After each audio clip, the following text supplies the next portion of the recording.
चौथा अध्याय। कंस के हाथ से छूटकर योग माया का आकाश में जाकर भविष्यवाणी करना। श्री सुखदेव जी कहते हैं, परीक्षित, जब वसुदेव जी लौट आए तब नगर के बाहरी और भीतरी सब दरवाजे अपने आप ही पहले की तरह बंद हो गए। इसके बाद नवजात शिशु के रोने की ध्वनि सुनकर द्वारपालों की नींद टूटी। वे तुरंत भोगराज कंस के पास गए और देवकी को संतान होने की बात कही। कंस तो बड़ी आकुलता और घबराहट के साथ इसी बात की प्रतीक्षा कर रहा था। द्वारपालों की बात सुनते ही वह झटपट पलंग से उठ खड़ा हुआ और बड़ी शीघ्रता से श्रुतिका गृह की ओर झपटा। इस बार तो मेरे काल का ही जन्म हुआ होगा, यह सोचकर वह विह्वल हो रहा था। और यही कारण है कि उसे इस बात का भी ध्यान न रहा कि उसके बाल बिखरे हुए हैं। रास्ते में कई जगह वह लड़खड़ा कर गिरते गिरते बचा। बंदी गृह में पहुंचने पर सती देवकी ने बड़े दुख और करुणा के साथ अपने भाई कंस से कहा, मेरे हितैषी भाई, यह कन्या तो तुम्हारी पुत्र वधू के समान है, स्त्री जाति की है। तुम्हें स्त्री की हत्या कदापि नहीं करनी चाहिए। भैया, तुमने दैववश मेरे बहुत से अग्नि के समान तेजस्वी बालक मार डाले। अब केवल यही एक कन्या बची है, इसे तो मुझे दे दो। अवश्य ही मैं तुम्हारी छोटी बहन हूं। मेरे बहुत से बच्चे मर गए हैं, इसलिए मैं अत्यंत दीन हूं। मेरे प्यारे और समर्थ भाई, तुम मुझ मंद भागिनी को यह अंतिम संतान अवश्य दे दो। श्री सुखदेव जी कहते हैं, परीक्षित, कन्या को अपनी गोद में छिपाकर देवकी जी ने अत्यंत दीनता के साथ रोते रोते याचना की, परंतु कंस बड़ा दुष्ट था। उसने देवकी जी को झिड़क कर उनके हाथ से वह कन्या छीन ली। अपनी उस नन्ही सी नवजात भांजी के पैर पकड़कर कंस ने उसे बड़े जोर से एक चट्टान पर दे मारा। स्वार्थ ने उसके हृदय में सौहार्द को समूल उखाड़ फेंका था, परंतु श्री कृष्ण की वह छोटी बहन साधारण कन्या तो थी नहीं, देवी थी। उसके हाथ से छूटकर तुरंत आकाश में चली गई और अपने बड़े बड़े 8 हाथों में आयुध लिए हुए दिख पड़ी। वह दिव्य माला, वस्त्र, चंदन और मणिमय आभूषणों से विभूषित थी। उनके हाथों में धनुष, त्रिशूल, वाण, ढाल, तलवार, शंख, चक्र और गदा, ये 8 आयुध थे। सिद्ध, चारण, गंधर्व, अप्सरा, किन्नर और नागगण बहुत सी भेंट की सामग्री समर्पित करके उसकी स्तुति कर रहे थे। उस समय देवी ने कंस से कहा, रे मूर्ख, मुझे मारने से तुझे क्या मिलेगा? तेरे पूर्व जन्म का शत्रु तुझे मारने के लिए किसी स्थान पर पैदा हो चुका है। अब तू व्यर्थ निर्दोष बालकों की हत्या न किया कर। कंस से इस प्रकार कहकर भगवती योग माया वहां से अंतर ध्यान हो गई और पृथ्वी के अनेक स्थानों में विभिन्न नामों से प्रसिद्ध हुई। देवी की यह बात सुनकर कंस को असीम आश्चर्य हुआ। उसने उसी समय देवकी और वसुदेव को कैद से छोड़ दिया और बड़ी नम्रता से कहा उसने, मेरी प्यारी बहन और बहनोई जी, हाय हाय, मैं बड़ा पापी हूं। राक्षस जैसे अपने ही बच्चों को मार डालता है, वैसे ही मैंने तुम्हारे बहुत से लड़के को मार डाला। इस बात का मुझे बड़ा खेद है। मैं इतना दुष्ट हूं कि करुणा का तो मुझे लेश भी नहीं है। मैंने अपने भाई बंधु और हितैषियों तक का त्याग कर दिया है। पता नहीं अब मुझे किस नरक में जाना पड़ेगा। वास्तव में तो मैं ब्रह्मघाती के समान जीवित होने पर भी मुर्दा ही हूं। केवल मनुष्य ही झूठ नहीं बोलते, विधाता भी झूठ बोलते हैं। उसी पर विश्वास करके मैंने अपनी बहन के बच्चों को मारा। ओह, मैं कितना पापी हूं। तुम दोनों महात्मा हो, अपने पुत्रों के लिए शोक मत करो, उन्हें तो अपने कर्म का ही फल मिला है। सभी प्राणी प्रारब्ध के अधीन हैं, इसी से वे सदा सर्वदा एक साथ नहीं रह सकते। जैसे मिट्टी के बने हुए पदार्थ बनते और बिगड़ते रहते हैं, परंतु मिट्टी में कोई अदल बदल नहीं होती, वैसे ही शरीर का तो बनना बिगड़ना होता ही रहता है, परंतु आत्मा पर इसका कोई प्रभाव नहीं पड़ता। जो लोग इस तत्व को नहीं जानते, वे इस अनात्मा शरीर को ही आत्मा मान बैठते हैं। यही उल्टी बुद्धि अथवा ज्ञान है। इसी के कारण जन्म और मृत्यु होते हैं, और जब तक यह ज्ञान नहीं मिटता तब तक सुख दुख रूप संसार से छुटकारा नहीं मिलता। मेरी प्यारी बहन, यद्यपि मैंने तुम्हारे पुत्रों को मार डाला है, फिर भी तुम उनके लिए शोक न करो, क्योंकि सभी प्राणियों को विवश होकर अपने कर्मों का फल भोगना पड़ता है। अपने स्वरूप को न जानने के कारण जीव जब तक यह मानता रहता है कि मैं मारने वाला हूं या मारा जाता हूं, तब तक शरीर के जन्म और मृत्यु का अभिमान करने वाला वह ज्ञानी बाध्य और बाधक भाव को प्राप्त होता है।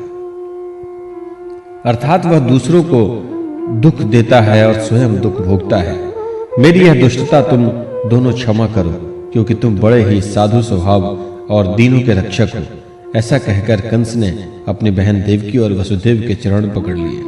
उसकी आंखों से आंसू बह बहकर मुंह तक आ रहे थे।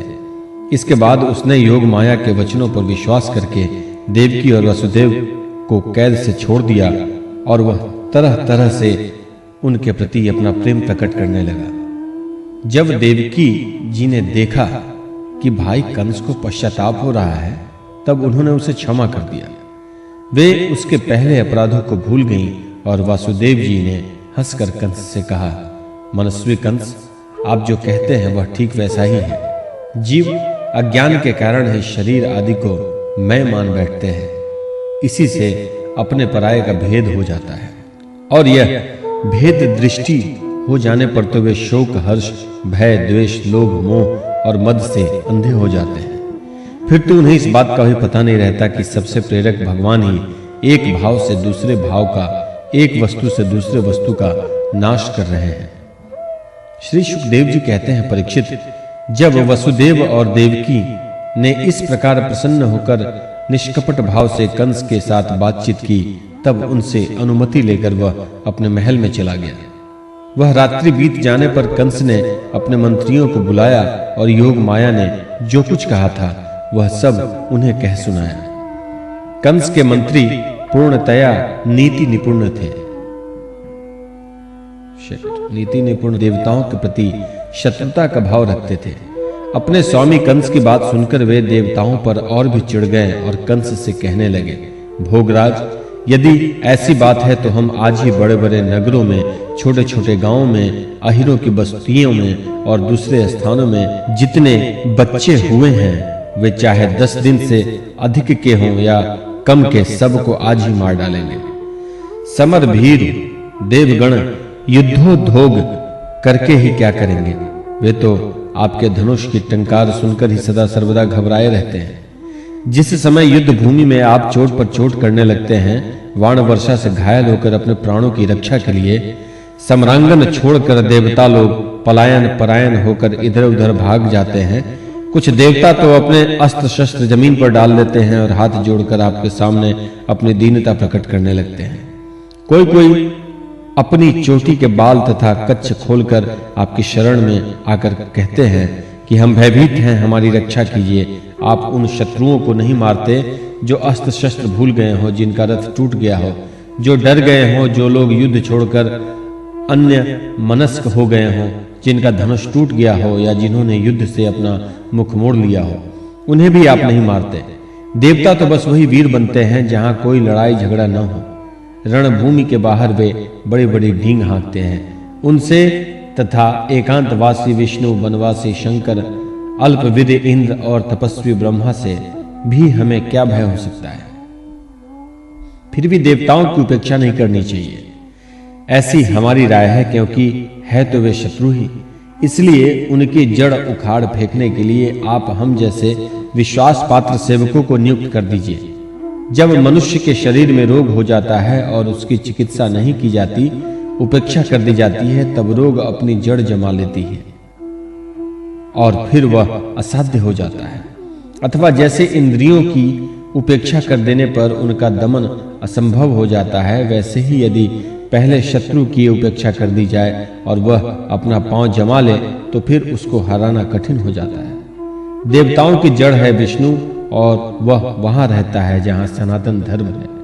सनातन धर्म की जड़ है वेद, गौ, ब्राह्मण, तपस्या और वे यज्ञ जिनमें दक्षिणा दी जाती है। इसलिए भोगराज, हम लोग देववादी, वेदवादी, ब्राह्मण, तपस्वी, याज्ञिक और यज्ञ के लिए घी आदि हविष्य पदार्थ देने वाले गायों का पूर्ण रूप से नाश कर डालेंगे। ब्राह्मण, गौ, वेद, तपस्या, सत्य इंद्रिय दमन, मनोनिग्रह, श्रद्धा, दया, तितिक्षा और यज्ञ विष्णु के शरीर हैं। वह विष्णु ही सारे देवताओं का स्वामी तथा असुरों का प्रधान द्वेषी है, परंतु वह किसी गुफा में छिपा रहता है। महादेव, ब्रह्मा और सारे देवताओं की जड़ वही है। उसको मार डालने का उपाय यह है कि ऋषियों को मार डाला जाए। श्री सुखदेव जी कहते हैं, परीक्षित, एक तो कंस की बुद्धि स्वयं ही बिगड़ी हुई थी, फिर उसे मंत्री ऐसे मिले जो उससे भी बढ़कर दुष्ट थे। इस प्रकार उनसे सलाह करके काल के फंदे में फंसे हुए असुर कंस ने यही ठीक समझा कि ब्राह्मणों को ही मार डाला जाए। उसने हिंसा प्रेमी राक्षसों को संत पुरुषों की हिंसा करने का आदेश दे दिया। वे इच्छानुसार रूप धारण कर सकते थे। जब वे इधर-उधर चले गए तब कंस ने अपने महल में प्रवेश किया। उन असुरों की प्रकृति थी रजोगुणी।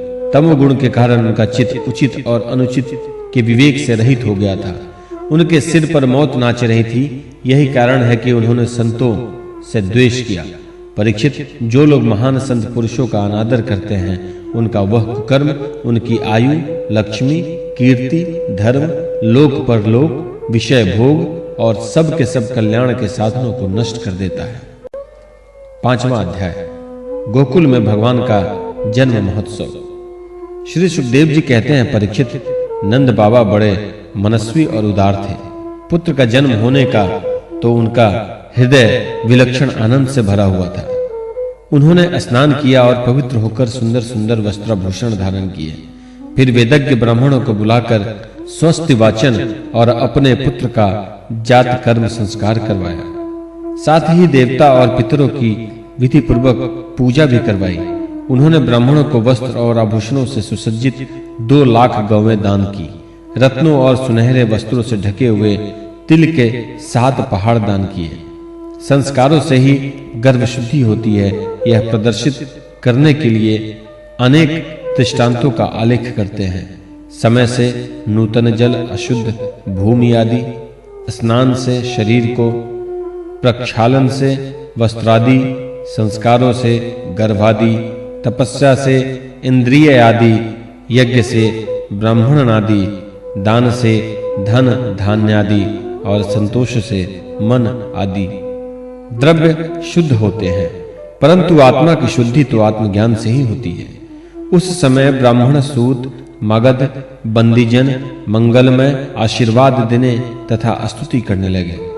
गायक गाने लगे, भेरी और दुदुमियां बार-बार बजने लगीं। ब्रज मंडल के सभी घरों के द्वार, आंगन और भीतरी भाग झाड़ बुहार दिए गए। उनमें सुगंधित जल का छिड़काव किया गया।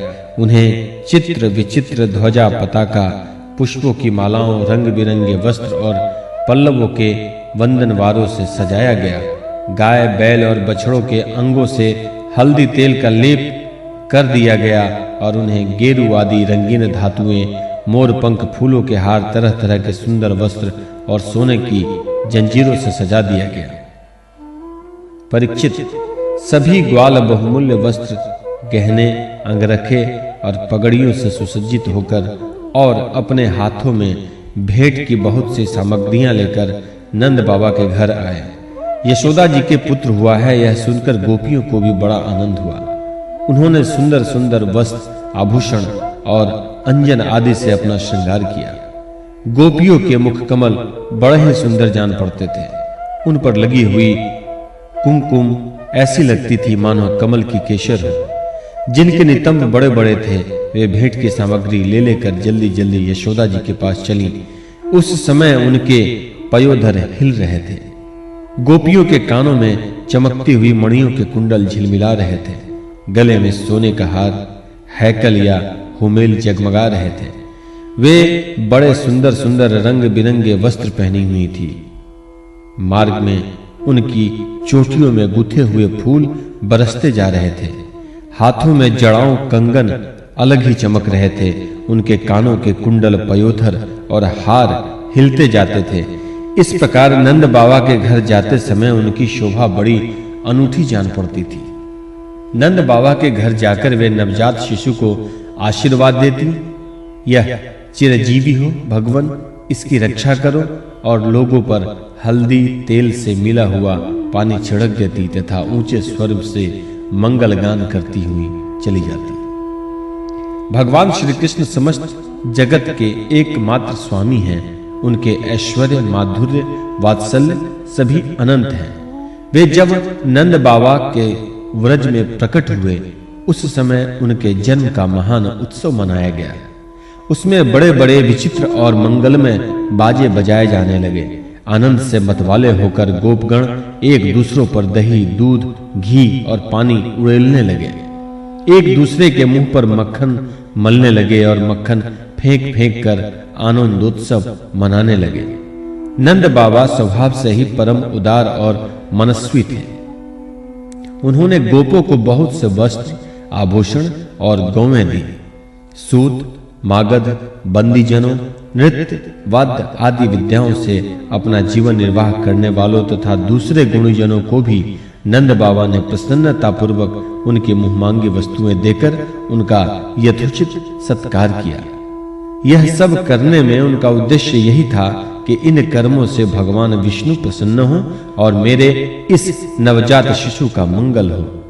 नंद बाबा के अभिनंदन करने पर परम सौभाग्यवती रोहिणी जी दिव्य वस्त्रमाला और गले के भांति-भांति के गहनों से सुसज्जित होकर गृह स्वामिनी की भांति आने जाने वाली स्त्रियों का सत्कार करती हुई विचर रही थी। परीक्षित, उसी दिन से नंद बाबा के व्रज में सब प्रकार की रिद्धि सिद्धियां, अटखेलियां करने लगी और भगवान श्री कृष्ण के निवास तथा अपने वास्तविक गुणों के कारण वह लक्ष्मी जी का क्रीड़ा स्थल बन गया। परीक्षित, कुछ दिनों के बाद नंद बाबा ने गोकुल की रक्षा का भार तो दूसरे गोपों को सौंप दिया और वे स्वयं कंस का वार्षिक कर चुकाने के लिए मथुरा चले गए।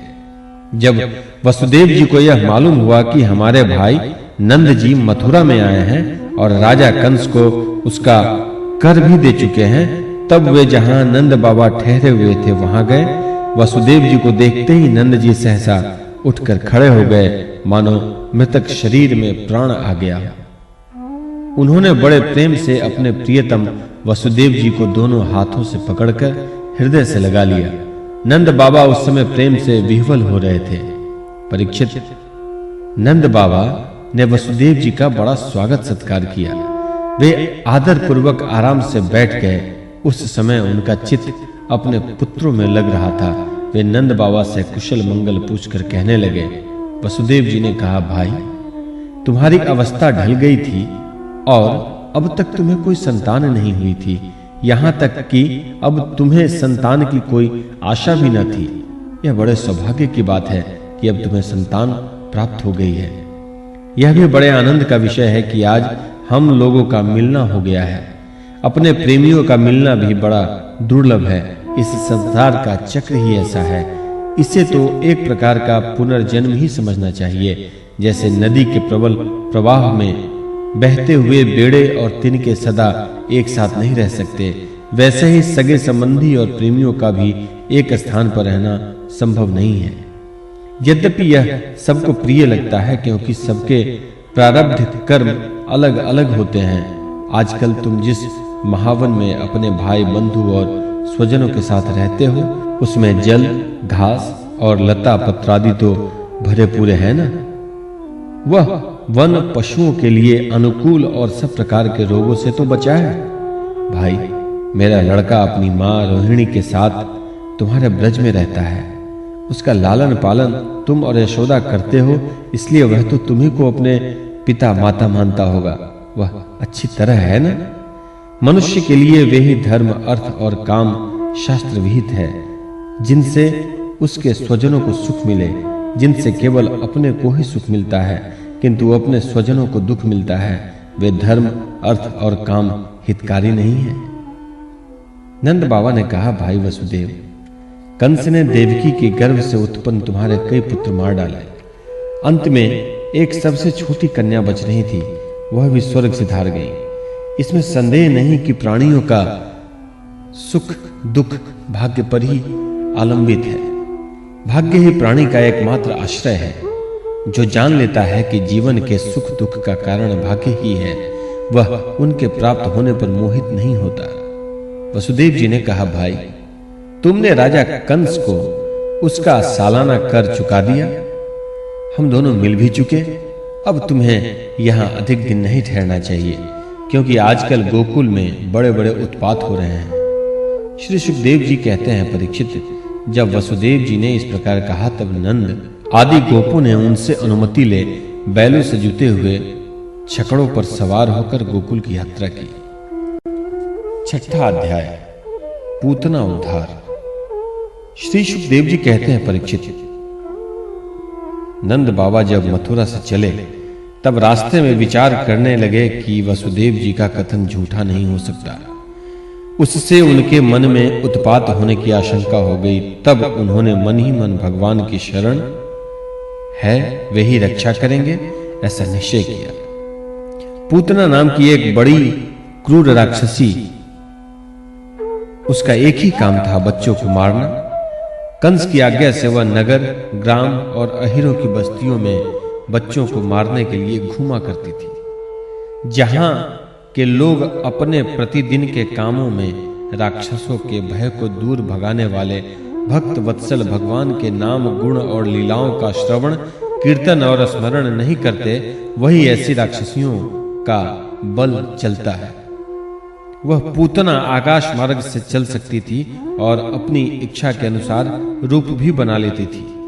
एक दिन नंद बाबा के गोकुल के पास आकर उसने माया से अपने को एक सुंदरी युवती बना लिया और गोकुल के भीतर घुस गई। उसने बड़ा सुंदर रूप बनाया था। उसकी चोटियों में बेले के फूल गुथे हुए थे, सुंदर वस्त्र पहनी हुई थी। जब उसके कर्ण फूल हिलते थे तब उसकी चमक से मुख की लटकी हुई अलके और भी शोभायमान हो जाती थी। उसके नितंब और कुछ कलश ऊंचे ऊंचे थे और कमर पतली थी। वह अपनी मधुर मुस्कान और कटाक्षपूर्ण चितवन से ब्रजवासियों का चित्त चुरा रही थी। उस रूपवती रमणी को हाथ में कमल लेकर आते देख गोपियां ऐसी उत्प्रेक्षा करने लगी मानो स्वयं लक्ष्मी जी अपने पति का दर्शन करने के लिए आ रही हों। पूतना बालकों के लिए ग्रह के समान थी।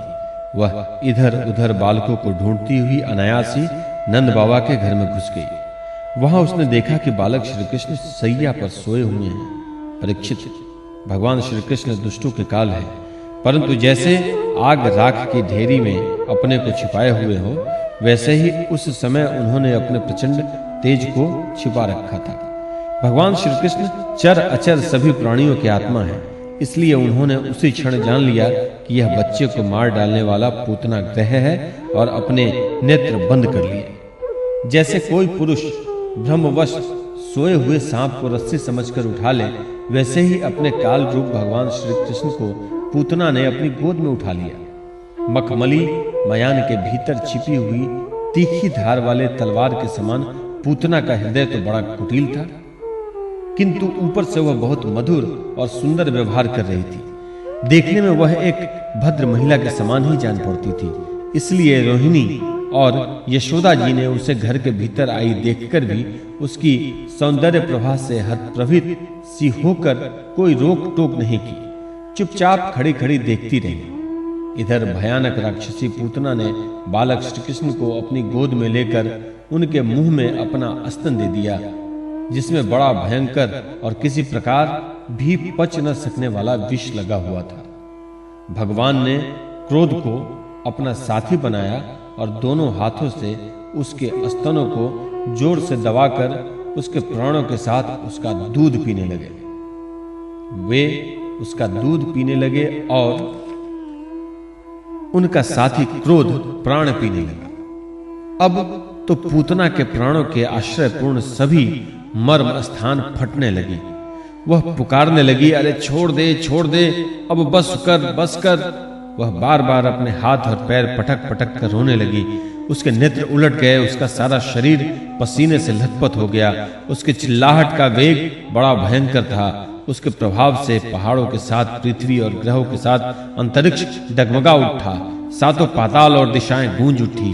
बहुत से लोग वज्रपात की आशंका से पृथ्वी पर गिर पड़े। परीक्षित, इस प्रकार निशाचरी पूतना के स्तनों में इतनी पीड़ा हुई कि वह अपने को छिपा न सकी, राक्षसी रूप में प्रकट हो गई। उसके शरीर से प्राण निकल गए, मुंह फट गया, बाल बिखर गए और हाथ पांव फैल गए। जैसे इंद्र के वज्र से घायल होकर वृत्रासुर गिर पड़ा था, वैसे ही वह बाहर गोष्ठ में आकर गिर पड़ी। राजेंद्र, पूतना के शरीर ने गिरते गिरते भी 6 कोस के भीतर के वृक्षों को कुचल डाला। यह बड़ी ही अद्भुत घटना हुई। पूतना का शरीर बड़ा भयानक था। उसका मुंह हल के समान तीखी और भयंकर दांतों से युक्त था। उसके नथुने पहाड़ की गुफा के समान गहरे और स्तन पहाड़ से गिरी हुई चट्टानों की तरह बड़े-बड़े थे। लाल लाल बाल चारों ओर बिखरे हुए थे। आंखें अंधे कुएं के समान गहरी नितंब नदी की करार की तरह भयंकर, भुजाएं, जांघें और पैर नदी के पुल के समान तथा पेट सूखे हुए सरोवर की भांति जान पड़ता था। पूतना के उस शरीर को देखकर सब के सब ग्वाल और गोपी डर गए। उसकी भयंकर चिल्लाहट सुनकर उनके हृदय, कान और सिर तो पहले से ही फट रहे थे। जब गोपियों ने देखा कि श्री कृष्ण उसकी छाती पर निर्भय होकर खेल रहे हैं, तब वे बड़ी घबराहट और उतावली के साथ झटपट वहां पहुंच गई तथा श्री कृष्ण को उठा लिया। इनके बाद यशोदा और रोहिणी के साथ गोपियों ने गाय की पूंछ घुमाने आदि उपायों से बालक श्री कृष्ण के अंगों की सब प्रकार से रक्षा की। उन्होंने पहले बालक श्री कृष्ण को गोमूत्र से स्नान कराया, फिर सब अंगों में गो रज लगाई और फिर 12 अंगों में गोबर लगाकर भगवान के केशव आदि नामों से रक्षा की। इसके बाद गोपियों ने आचमन करके अज आदि 11 बीज मंत्रों से अपने शरीर में अलग अलग अंगन्यास एवं करन्यास किया और फिर बालक के अंगों में बीजन्यास किया। वे कहने लगी, अजन्मा भगवान तेरे पैरों की रक्षा करे, मणि मान घुटनों की, यज्ञ पुरुष जांघों की, अच्युत कमर की, हयग्रीव पेट की, केशव हृदय की, ईश वक्षस्थल की, सूर्यकंठ की, विष्णु बाहों की, उरुक्रम मुख की और ईश्वर सिर की रक्षा करे। चक्रधर भगवान रक्षा के लिए तेरे आगे हैं, गंधाधारी श्री हरि पीछे हैं, क्रमशः धनुष और खड्ग धारण करने वाले भगवान मधुसूदन और अजन दोनों बगल में हैं, शंखधारी उरुगाय चारों कानों में हैं, उपेंद्र ऊपर है, हलधर पृथ्वी पर है और भगवान परम पुरुष तेरे सब ओर रक्षा के लिए हैं। ऋषिकेश भगवान इंद्रियों की और नारायण प्राणों की रक्षा करें। श्वेत द्वीप के अधिपति चित्त की और योगेश्वर मन की रक्षा करे। कृष्ण गर्भ तेरी बुद्धि की और परमात्मा भगवान तेरे अहंकार की रक्षा करे। खेलते समय गोविंद रक्षा करे, सोते समय माधव रक्षा करे, चलते समय भगवान वैकुंठ और बैठते समय भगवान श्रीपति तेरी रक्षा करे। भोजन के समय समस्त ग्रहों को भयभीत करने वाले यज्ञ भोक्ता भगवान तेरी रक्षा करे। डाकिनी राक्षसी और कुष्मांडा आदि बालग्रह, भूत प्रेत, पिशाच, यक्ष, राक्षस और विनायक कोटरा, रेवती ज्येष्ठना, पुतना, मातृका आदि शरीर प्राण तथा इंद्रियों का नाश करने वाले उन्माद, पागलपन एवं अपस्मार, मृगी आदि रोग, स्वप्न में देखे हुए महान उत्पात, वृद्ध ग्रह और बाल ग्रह आदि ये सभी अनिष्ट भगवान विष्णु का नामोच्चारण करने से भयभीत होकर नष्ट हो जाएं। श्री सुखदेव जी कहते हैं, परीक्षित, इस प्रकार गोपियों ने प्रेम पाश में बंधकर भगवान श्री कृष्ण की रक्षा की। माता यशोदा ने अपने पुत्र को स्तन पिलाया और फिर पालने पर सुला दिया। इसी समय नंद बाबा और उनके साथी गोप मथुरा से गोकुल में पहुंचे। जब उन्होंने पूतना का भयंकर शरीर देखा तब वे आश्चर्यचकित हो गए। वे कहने लगे, यह तो बड़े आश्चर्य की बात है। अवश्य ही वसुदेव के रूप में किसी ऋषि ने जन्म लिया है, अथवा संभव है कि वसुदेव जी पूर्व जन्म में कोई योगेश्वर रहे हों, क्योंकि उन्होंने जैसा कहा था वैसे ही उत्पात यहाँ देखने में आ रहा है। जब तक ब्रजवासियों ने कुल्हाड़ी से पूतना के शरीर को टुकड़े टुकड़े कर डाला और गोकुल से दूर ले जाकर लकड़ियों पर रखकर जला दिया। जब उसका शरीर जलने लगा तब उसमें से ऐसा धुआं निकला जिसमें से अगर की सी सुगंध आ रही थी। क्यों न हो भगवान ने जो उसका दूध पी लिया था, उससे उसके सारे पाप तत्काल ही नष्ट हो गए थे। पूतना एक राक्षसी थी, लोगों के बच्चों को मार डालना और उसका खून पी जाना, यही उसका काम था। भगवान को भी उसने मार डालने की ही इच्छा से स्तन पिलाया था, फिर भी उसे वह परम गति मिली जो सत्पुरुषों को मिलती है। ऐसी स्थिति में जो परब्रह्म परमात्मा भगवान श्री कृष्ण को श्रद्धा और भक्ति से माता के समान अनुराग पूर्वक अपनी प्रिय से प्रिय वस्तु और उनको प्रिय लगने वाले वस्तु समर्पित करते हैं, उनके संबंध में तो कहना ही क्या है। भगवान के चरण कमल सबके वंदनीय, ब्रह्मा शंकर आदि देवताओं के द्वारा भी वंदित हैं। ये भक्तों के हृदय की पूंजी हैं। उन्हीं चरणों से भगवान ने पूतना का शरीर दबाकर उनका पतन किया था।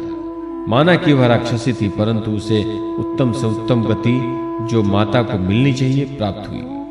फिर जिनके स्तन का दूध भगवान ने बड़े प्रेम से पिया, और गौओं और माताओं की तो बात ही क्या है। परीक्षित, देवकी नंदन भगवान कैवल्य आदि सब प्रकार की मुक्ति और सब कुछ देने वाले हैं। उन्होंने ब्रज की गोपियों और गौओं का वह दूध जो भगवान के प्रति पुत्र भाव होने से वात्सल्य स्नेह की अधिकता के कारण स्वयं ही झरता रहता था, भरपेट पान किया। राजन, वे गौएं और गोपियां जो नित्य निरंतर भगवान श्री कृष्ण को अपने पुत्र के रूप में देखती थी, फिर जन्म मृत्यु रूप संसार के चक्र में कभी नहीं पड़ सकती, क्योंकि यह संसार तो अज्ञान के कारण ही है। नंद बाबा के साथ आने वाली ब्रजवासियों की नाक में जब चिता के धुएं की सुगंध पहुंची, तब यह क्या है, कहां से ऐसी सुगंध आ रही है? इस प्रकार कहते हुए वे ब्रज में पहुंचे। वहां गोपों ने उन्हें पूतना के आने से लेकर मरने तक का सारा वृतांत कह सुनाया। वे लोग पूतना की मृत्यु और श्री कृष्ण के कुशल पूर्वक पच जाने की बात सुनकर बड़े ही आश्चर्यचकित हुए।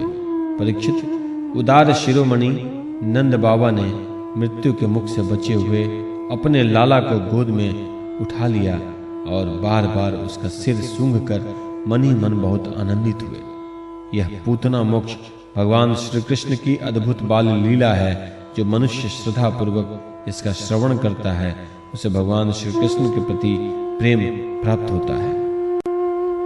7वां अध्याय, शकट भंजन और तृणावर्त उद्धार। राजा परीक्षित ने पूछा, प्रभो, सर्वशक्तिमान भगवान श्री हरि अनेकों अवतार धारण करके बहुत से सुंदर एवं सुनने में मधुर लीलाएं करते हैं। वे सभी मेरे हृदय को बहुत प्रिय लगती हैं।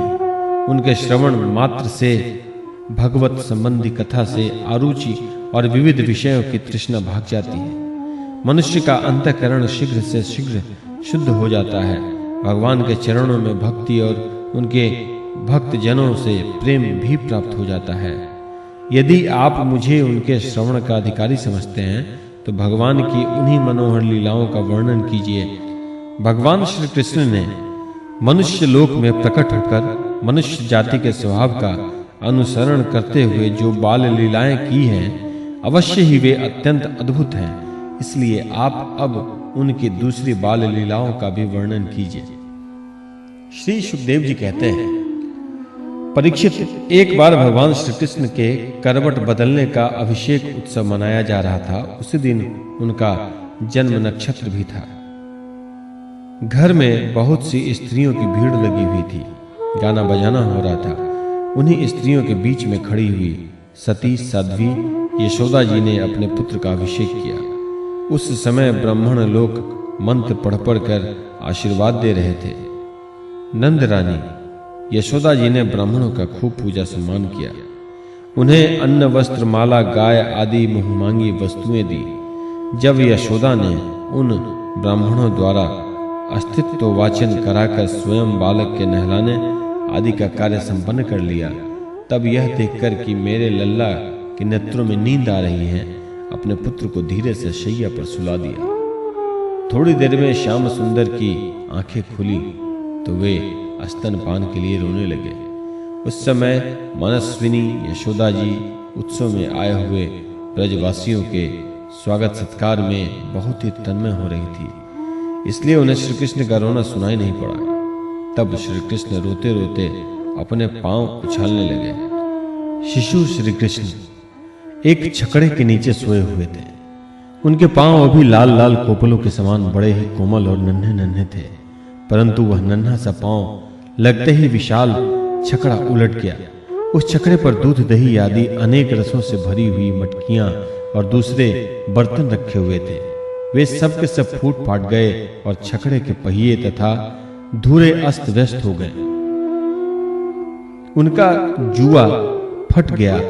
करवट बदलने के उत्सव में जितनी भी स्त्रियां आई हुई थी वे सब और यशोदा, रोहिणी, नंद बाबा और गोपगण इस विचित्र घटना को देखकर व्याकुल हो गए।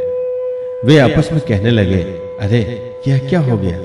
यह छकड़ा अपने आप कैसे उलट गया? वे इसका कोई कारण निश्चित न कर सके। वहां खेलते हुए बालकों ने गोपों और गोपियों से कहा कि इस कृष्ण ने ही रोते रोते अपने पांव की ठोकर से इसे उलट दिया, इसमें कोई संदेह नहीं। परंतु गोपी ने उससे बालकों की बात मानकर उस पर विश्वास नहीं किया। ठीक ही है, वे गोप उस बालक के अनंत बल को नहीं जानते थे। यशोदा जी ने समझा यह किसी ग्रह आदि का उत्पात है।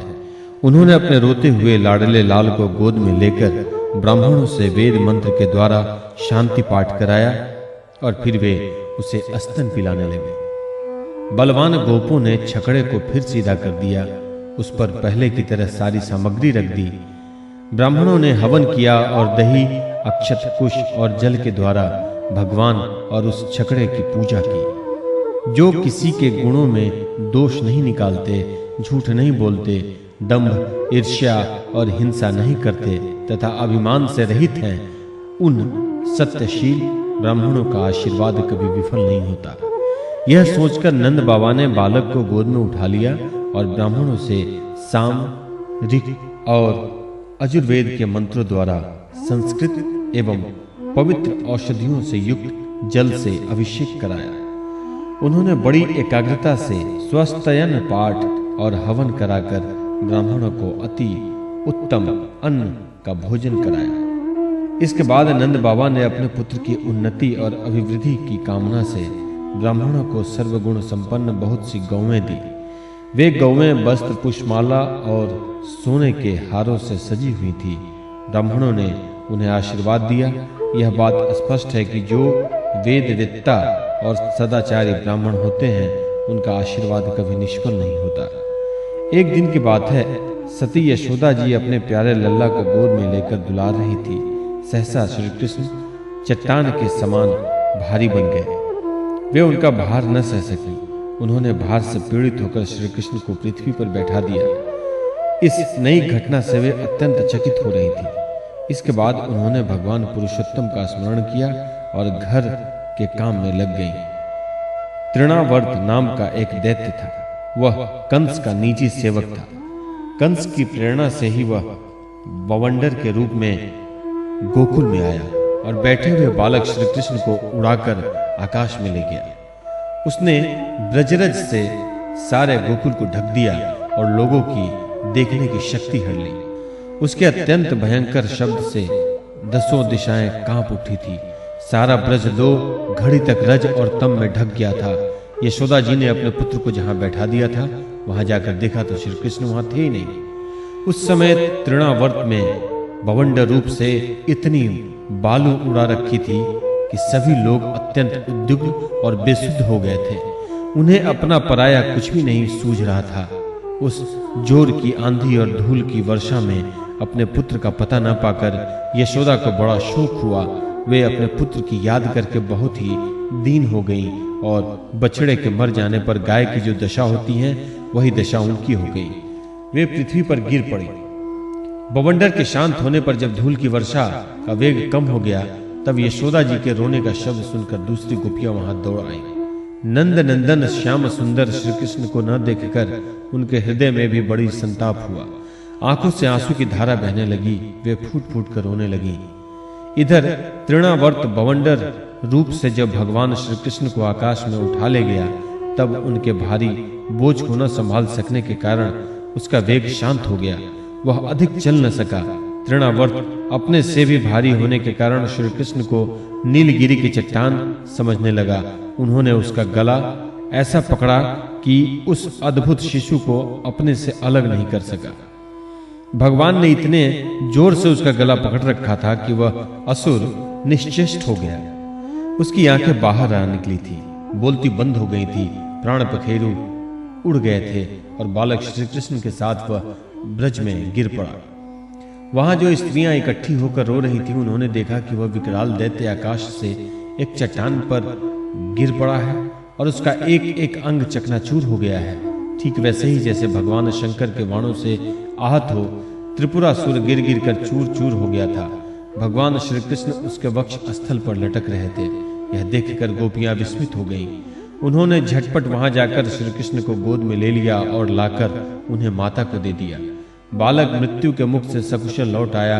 यद्यपि उसे राक्षस आकाश में उठाकर ले गया था, फिर भी वह बच गया। इस प्रकार बालक श्री कृष्ण को फिर पाकर यशोदा आदि गोपियों तथा नंद आदि गोपों को अत्यंत आनंद हुआ। वे कहने लगे, अहो, यह तो बड़े आश्चर्य की बात है। देखो तो सही, यह कितनी अद्भुत घटना घट गई है। यह बालक राक्षस के द्वारा मृत्यु के मुख में डाल दिया गया था, परंतु फिर जीता जागता आ गया और उस हिंसक दुष्ट को उसके पाप ही खा गए। सच है, साधु पुरुष अपनी समता से ही संपूर्ण भयों से बच जाता है। हमने ऐसा कौन सा तप भगवान की पूजा, प्याऊ, पौसला, कुआं, बावली, बाग बगीचे आदि पूर्त यज्ञ, दान अथवा जीवों की भलाई की थी, जिसके फल से हमारा यह बालक मरकर भी अपने स्वजनों को सुखी करने के लिए फिर लौट आया। अवश्य ही यह बड़े सौभाग्य की बात है। जब नंद बाबा ने देखा कि महावन में बहुत सी अद्भुत घटनाएं घटित हो रही हैं, तब आश्चर्यचकित होकर उन्होंने वासुदेव जी की बात का बार बार समर्थन किया। एक दिन की बात है, यशोदा जी अपने प्यारे शिशु को अपनी गोद में लेकर बड़े प्रेम से स्तनपान करा रही थी। वे वात्सल्य स्नेह से इस प्रकार सराबोर हो रही थी कि उनके स्तनों से अपने आप ही दूध झरता जा रहा था। जब वे प्रायः दूध पी चुके और माता यशोदा उनके रुचिर मुस्कान से युक्त मुख को चूम रही थी, उसी समय श्री कृष्ण को जम्भाई आ गई और माता ने उसके मुख में यह देखा। उसमें आकाश, अंतरिक्ष, ज्योतिर्मंडल, दिशाएं, सूर्य, चंद्रमा, अग्नि, वायु, समुद्र, द्वीप, पर्वत, नदियां, वन और समस्त चराचर प्राणी स्थित हैं। परीक्षित अपने पुत्र के मुंह में इस प्रकार सहसा सारा जगत देखकर मृग शावक नयनी यशोदा जी का सारा शरीर कांप उठा। उन्होंने अपनी बड़ी बड़ी आंखें बंद कर ली। वे अत्यंत आश्चर्यचकित हो गई। 8वां अध्याय, नामकरण संस्कार और बाल लीला। श्री सुखदेव जी कहते हैं, परीक्षित, यदुवंशियों के कुल पुरोहित थे श्री गर्गाचार्य जी। वे बड़े तपस्वी थे। वसुदेव जी की प्रेरणा से वे एक दिन नंद बाबा के गोकुल में आए। उन्हें देखकर नंद बाबा को बड़ी प्रसन्नता हुई। वे हाथ जोड़कर उठ खड़े हुए, उनके चरणों में प्रणाम किया। उसके बाद ये स्वयं भगवान ही हैं, इस भाव से उनकी पूजा की। जब गर्गाचार्य जी आराम से बैठ गए और विधि पूर्वक उनका आतिथ्य सत्कार हो गया, तब नंद बाबा ने बड़ी ही मधुर वाणी से उनका अभिनंदन किया और कहा, भगवान, आप तो स्वयं पूर्ण काम हैं, फिर मैं आपकी क्या सेवा करूं। आप जैसे महात्माओं का हमारे यह जो सांवला है, यह प्रत्येक युग में शरीर ग्रहण करता है। पिछले युगों में इसने क्रमशः बाहर ऐसी ऐसी बाल लीलाएं करने लगे जिन्हें गोपियां देखती ही रह जाती। जब वे किसी बैठे हुए बछड़े की पूंछ पकड़ लेते और बछड़े डर डर कर इधर उधर भागने लगते, तब वे दोनों और भी जोर से पूंछ पकड़ लेते और बछड़े उन्हें घसीटते हुए दौड़ने लगते। गोपियां अपने घर का काम धंधा छोड़कर यही सब देखती रहती और हंसते हंसते लोटपोट होकर परम आनंद में मग्न हो जाती। कन्हैया और बलदायु दोनों ही बड़े चंचल और बड़े खिलाड़ी थे। वे कहीं हिरण, कहीं गाय आदि सिंह वाले पशुओं के पास दौड़ जाते, तो कहीं धधकती हुई आग से खेलने के लिए कूद पड़ते। कभी दांत से काटने वाले कुत्तों के पास पहुंच जाते तो कभी आंख बचाकर तलवार उठा लेते, कभी कुएं या गड्ढे के पास जल में गिरते गिरते बचते तो कभी मोर आदि पक्षियों के निकट चले जाते और कभी कांटों की ओर बढ़ जाते। माताएं उन्हें बहुत बरसती परंतु उनकी एक न चलती। ऐसी स्थिति में वे घर का काम धंधा भी नहीं संभाल पाती थी। उनका चित्त बच्चों को भय की वस्तुओं से बचाने की चिंता से अत्यंत चंचल रहता था। राजर्षि, कुछ ही दिनों में यशोदा और रोहिणी के लाडले लाल घुटनों का सहारा लिए बिना अनायास ही खड़े होकर गोकुल में चलने फिरने लगे। ये ब्रजवासियों के कन्हैया एवं भगवान हैं, परम सुंदर और परम मधुर। अब वे और बलराम अपनी ही उम्र के ग्वाल बालों को अपने साथ लेकर खेलने के लिए ब्रज में निकल पड़ते और ब्रज की भाग्यवती गोपियों को निहाल करते तरह तरह के खेल खेलते। उनके बचपन की चंचलताएं बड़ी ही अनोखी होती थी। गोपियों को तो वे बड़ी ही सुंदर और मधुर लगती। एक दिन सब की सब इकट्ठी होकर नंद बाबा के घर आईं और यशोदा माता को सुना सुनाकर कन्हैया के करतूत कहने लगी। अरे यशोदा, यह तेरा कान्हा बड़ा नटखट हो गया है। गाय दूहने का समय न होने पर भी यह बछड़ों को खोल देता है और हम डांटती हैं तो ठहा ठहा कर हंसने लगता है।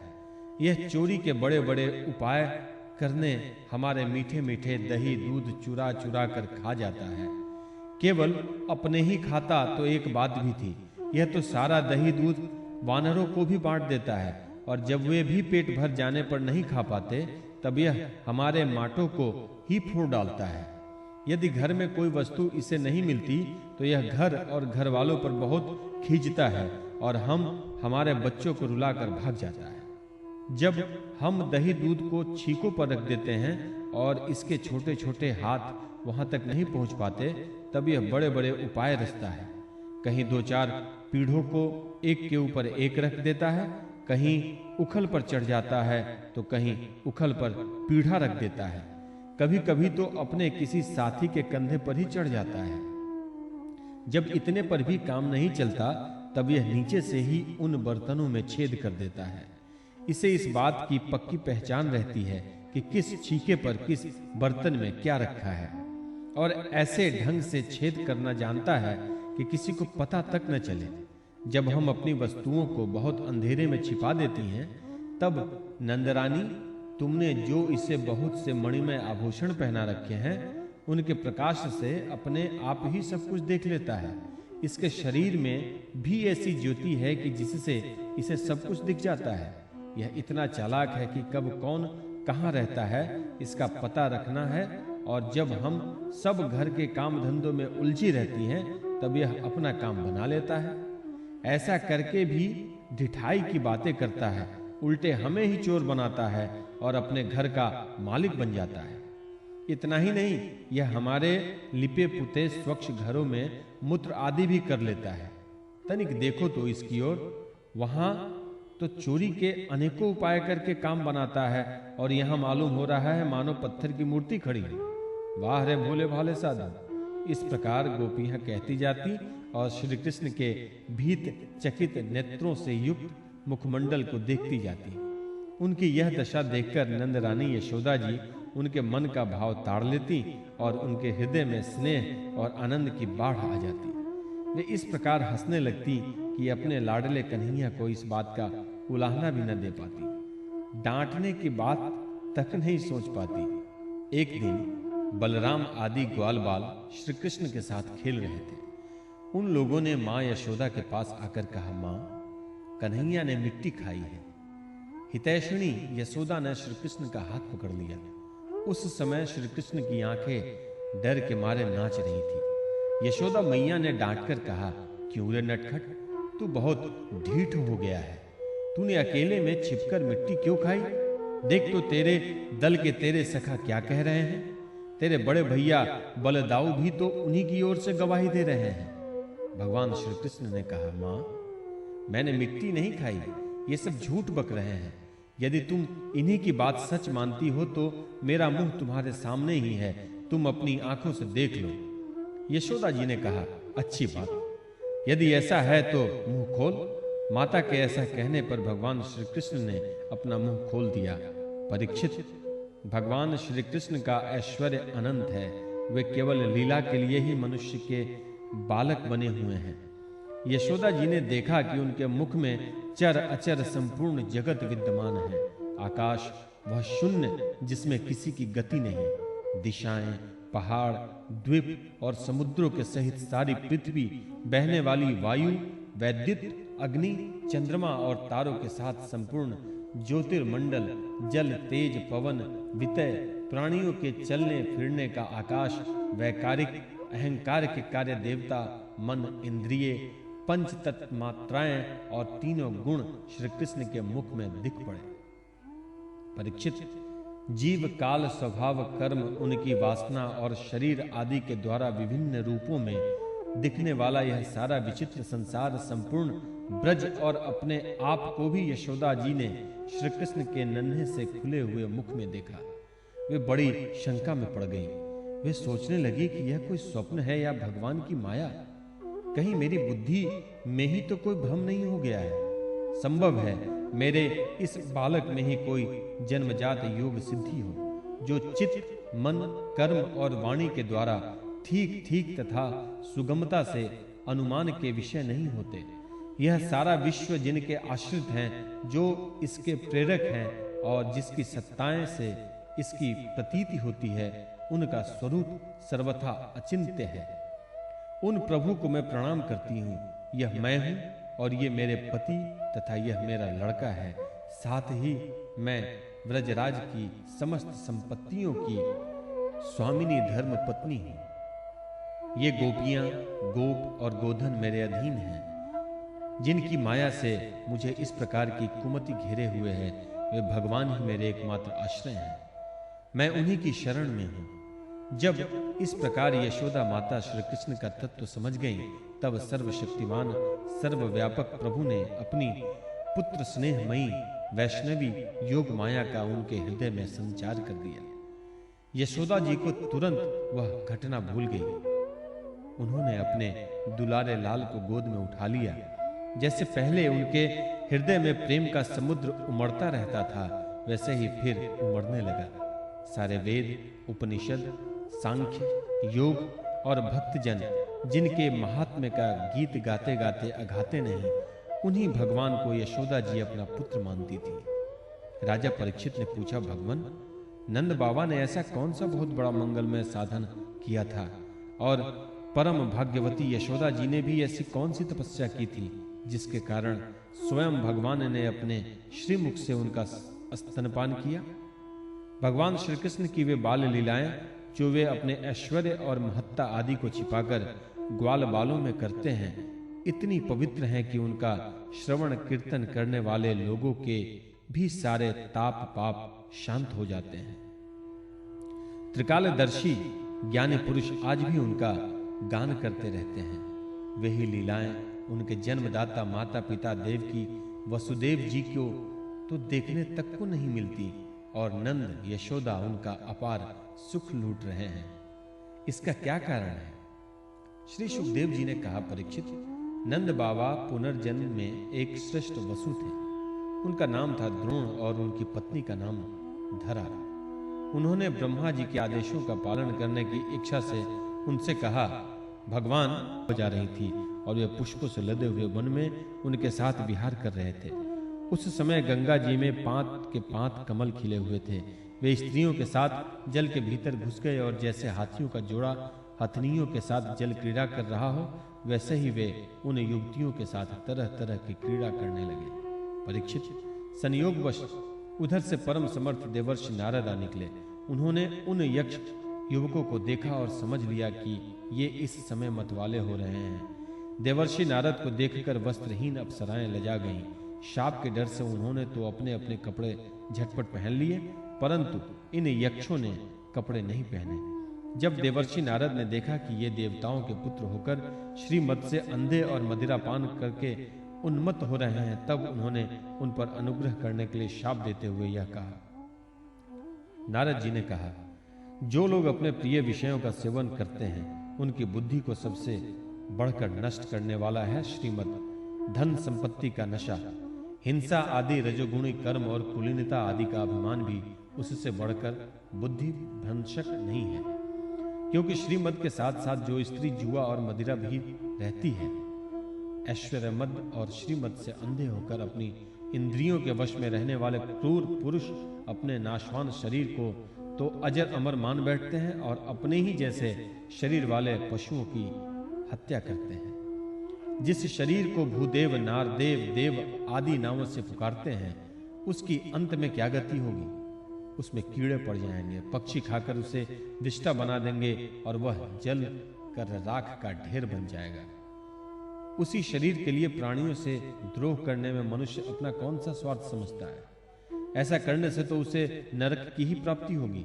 बतलाओ तो सही, यह शरीर किसकी संपत्ति है? अन्न देकर पालने वालों की है या गर्भधान कराने वाले पिता की?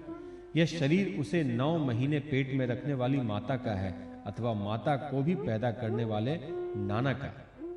जो बलवान पुरुष बलपूर्वक इससे काम करा लेता है उसका है अथवा दाम देकर खरीद लेने वाले का?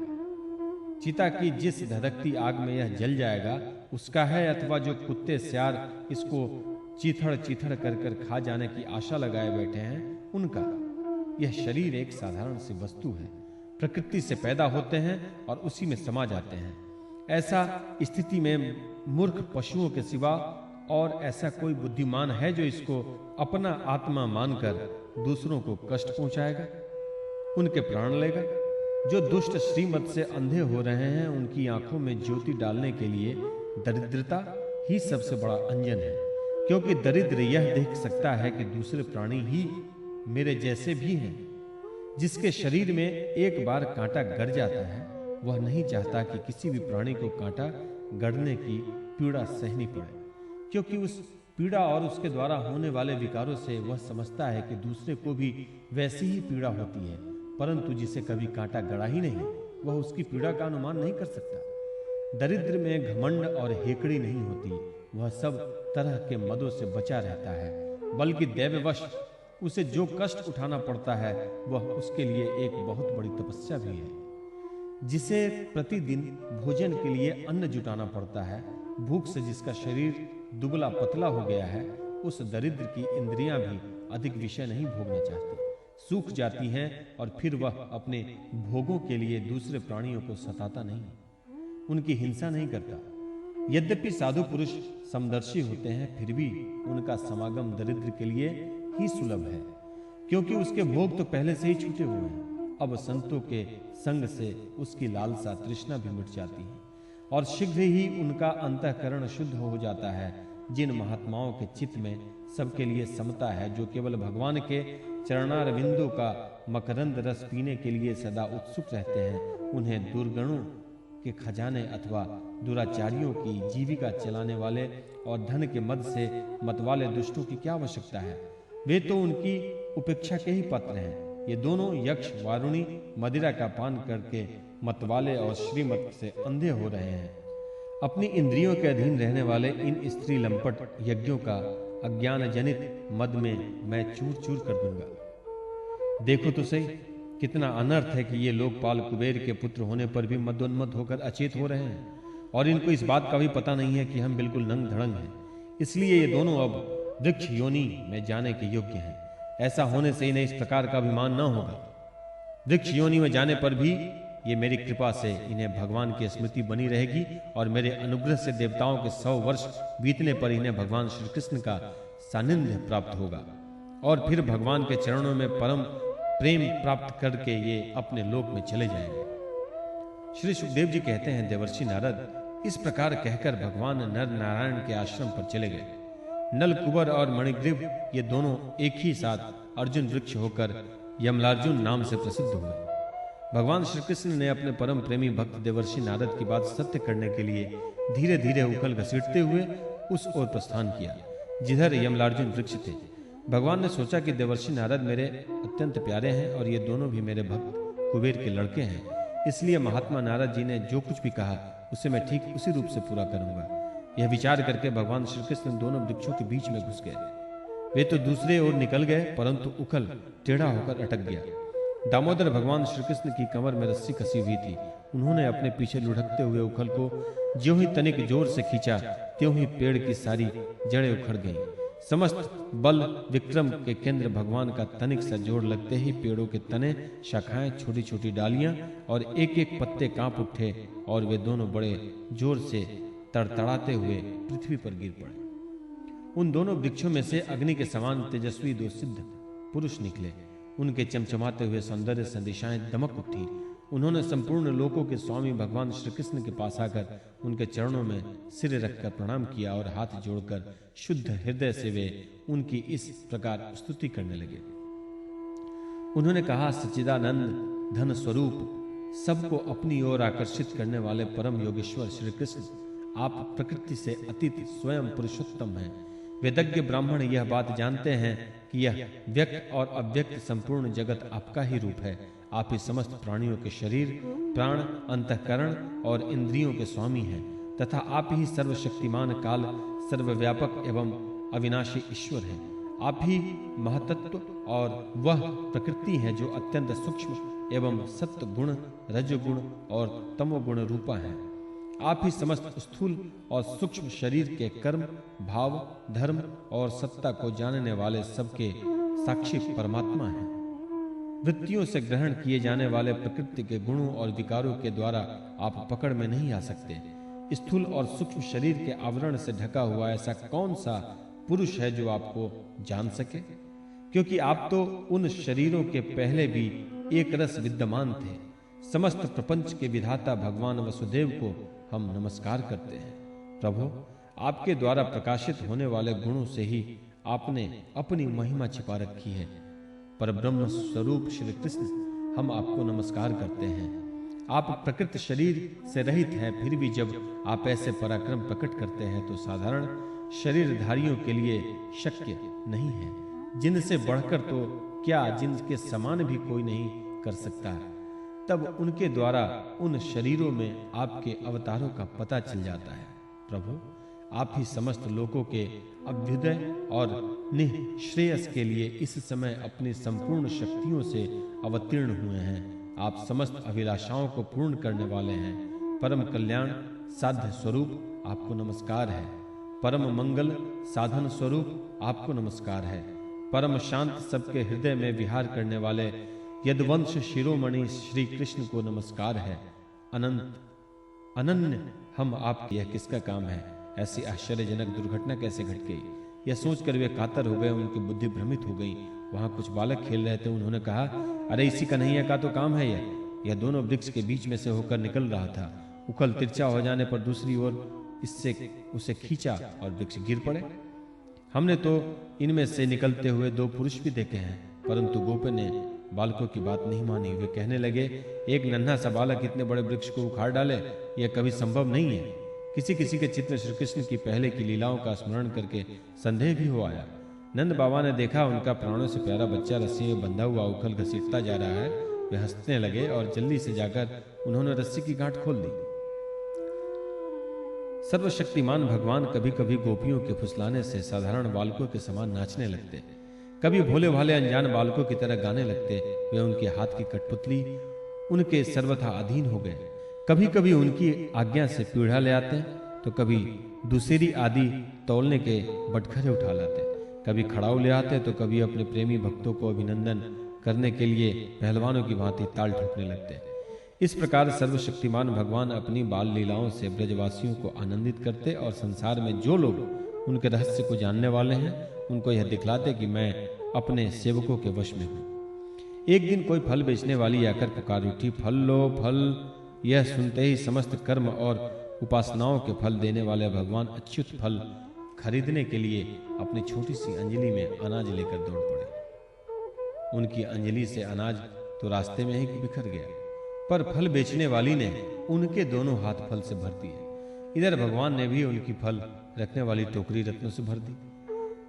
तदनंतर एक दिन यमलार्जुन वृक्ष को तोड़ने वाले श्री कृष्ण और बलराम बालकों के साथ खेलते खेलते यमुना तट पर चले गए और खेल खेल में ही रम गए।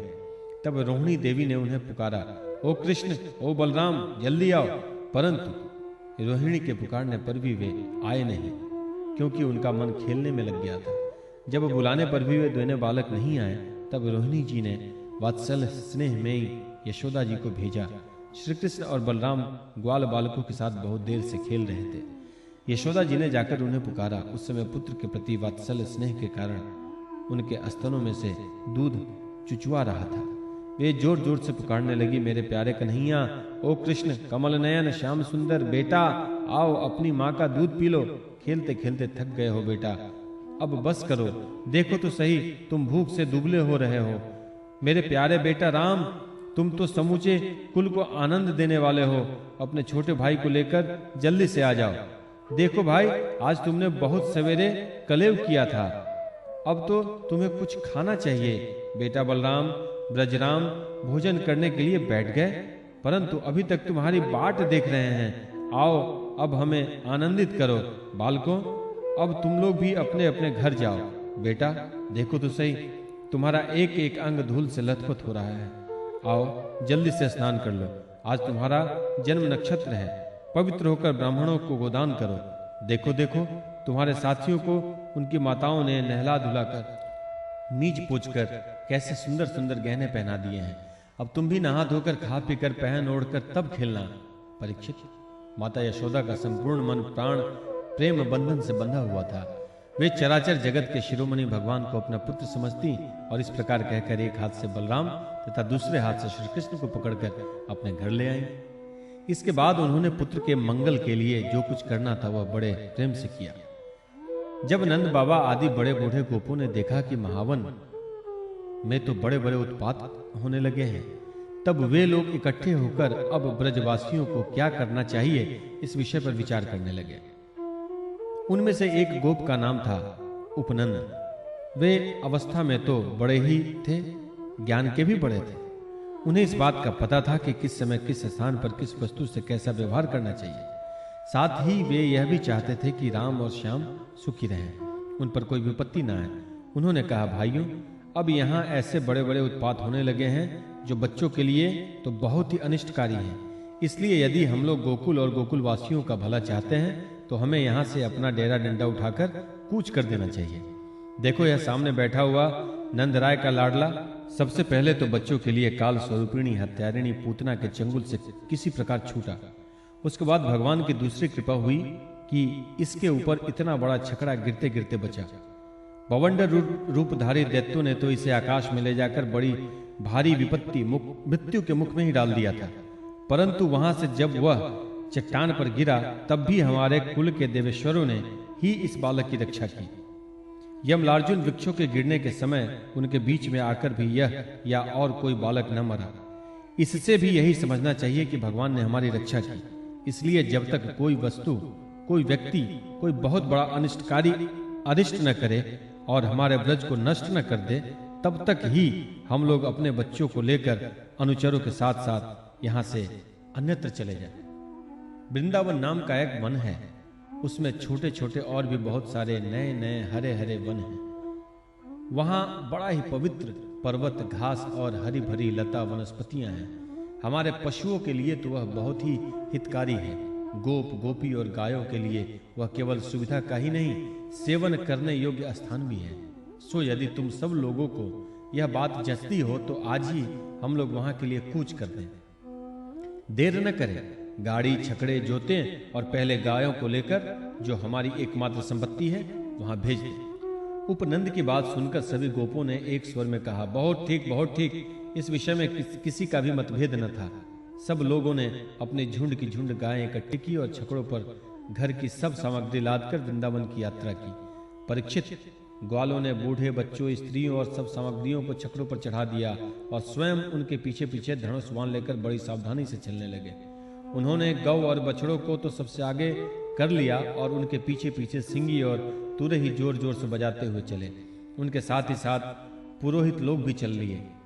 गोपियां अपने अपने वक्षस्थल पर नई केसर लगाकर, सुंदर सुंदर वस्त्र पहनकर, गले में सोने का हार धारण किए हुए रथों पर सवार थीं और बड़े आनंद से भगवान श्री कृष्ण की लीलाओं का गीत गाती जाती थी। यशोदा रानी और रोहिणी जी भी वैसे ही सज धज कर अपने अपने प्यारे पुत्र श्री कृष्ण तथा बलराम के साथ एक छकड़े पर शोभायमान हो रही थी। वे अपने दोनों बालकों की तोतली बोली सुन सुनकर भी आघाती न थी और सुनना चाहती थी।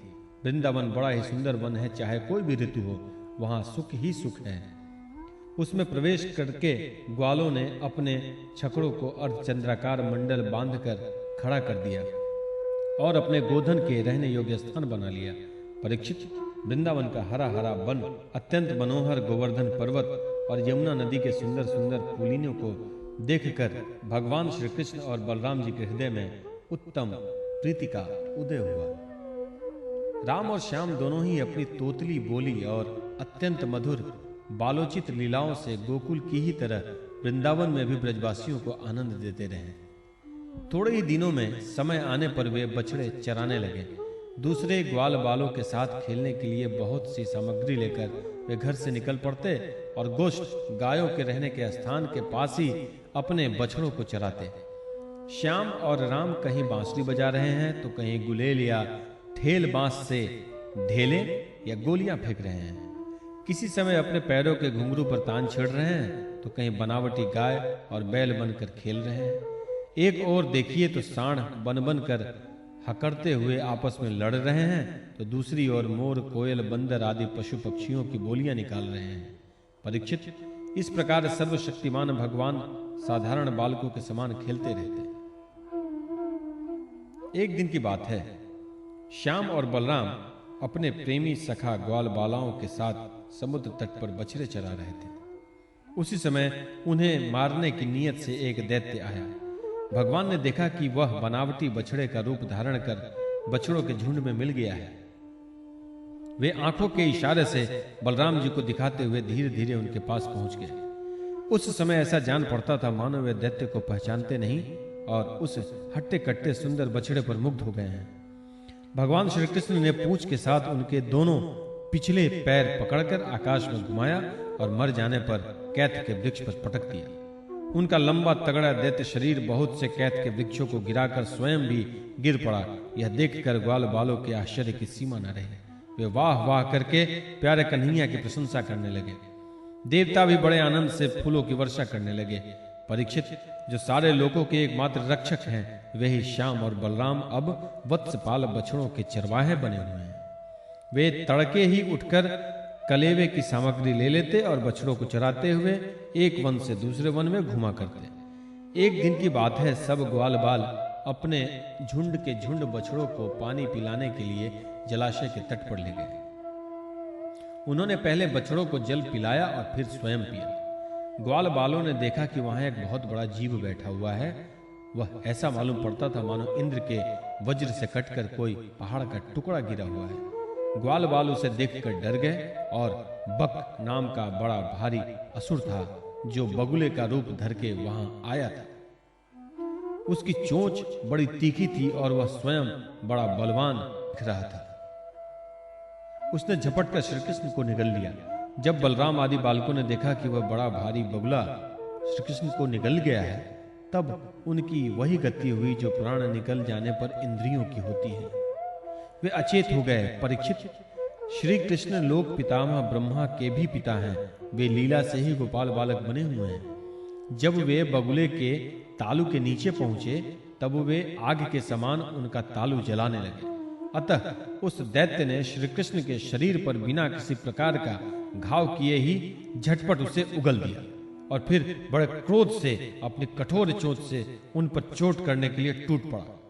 कंस का सखा बकासुर अभी भक्त वत्सल भगवान श्री कृष्ण पर झपट ही रहा था कि उन्होंने अपने दोनों हाथों से उसके दोनों ठोड़ पकड़ लिए और ग्वाल बालों के देखते ही देखते खेल ही खेल में उसे वैसे ही चीर डाला जैसे कोई वीरण गाणर जिसकी जड़ का खस होता है को चीर डालते हैं। इससे देवताओं को बड़ा आनंद हुआ। सभी देवता भगवान श्री कृष्ण पर नंदन वन के बेला, चमेली आदि के फूल बरसाने लगे तथा नगारे, शंख आदि बजाकर एवं स्तोत्रों के द्वारा उनको प्रसन्न करने लगे। यह सब देखकर सब के सब ग्वाल बाल आश्चर्यचकित हो गए। जब बलराम आदि बालकों ने देखा कि श्री कृष्ण बगुल के मुख से निकलकर हमारे पास आ गए हैं, तब उन्हें ऐसा आनंद हुआ मानो प्राणों के संचार से इंद्रियां सचेत और आनंदित हो जाती हैं। सबने भगवान को अलग अलग गले लगाया। इसके बाद अपने अपने बछड़े हाँक कर सब ब्रज में आए और वहां उन्होंने घर के लोगों से सारी घटना कह सुनाई। परीक्षित, बकासुर के वध की घटना सुनकर सब के सब गोपी गोप आश्चर्यचकित हो गए। उन्हें ऐसा जान पड़ा जैसे कन्हैया साक्षात मृत्यु के मुख से लौटे हों। वे बड़ी उत्सुकता, प्रेम और आदर से श्री कृष्ण को निहारने लगे। उनके नेत्रों की प्यास बढ़ती ही जाती थी, किसी प्रकार उन्हें तृप्ति न होती थी।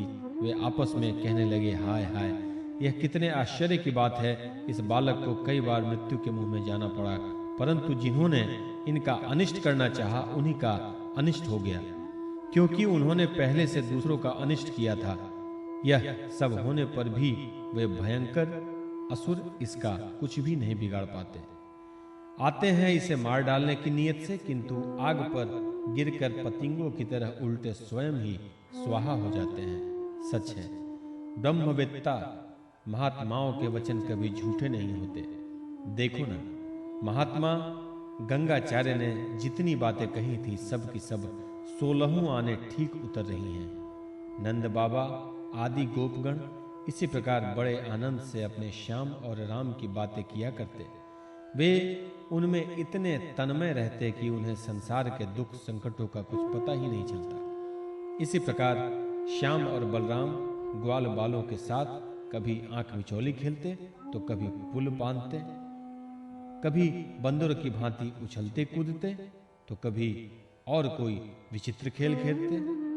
इस प्रकार के बालोचित खेलों से उन दोनों ने ब्रज में अपनी बाल्यावस्था व्यतीत की।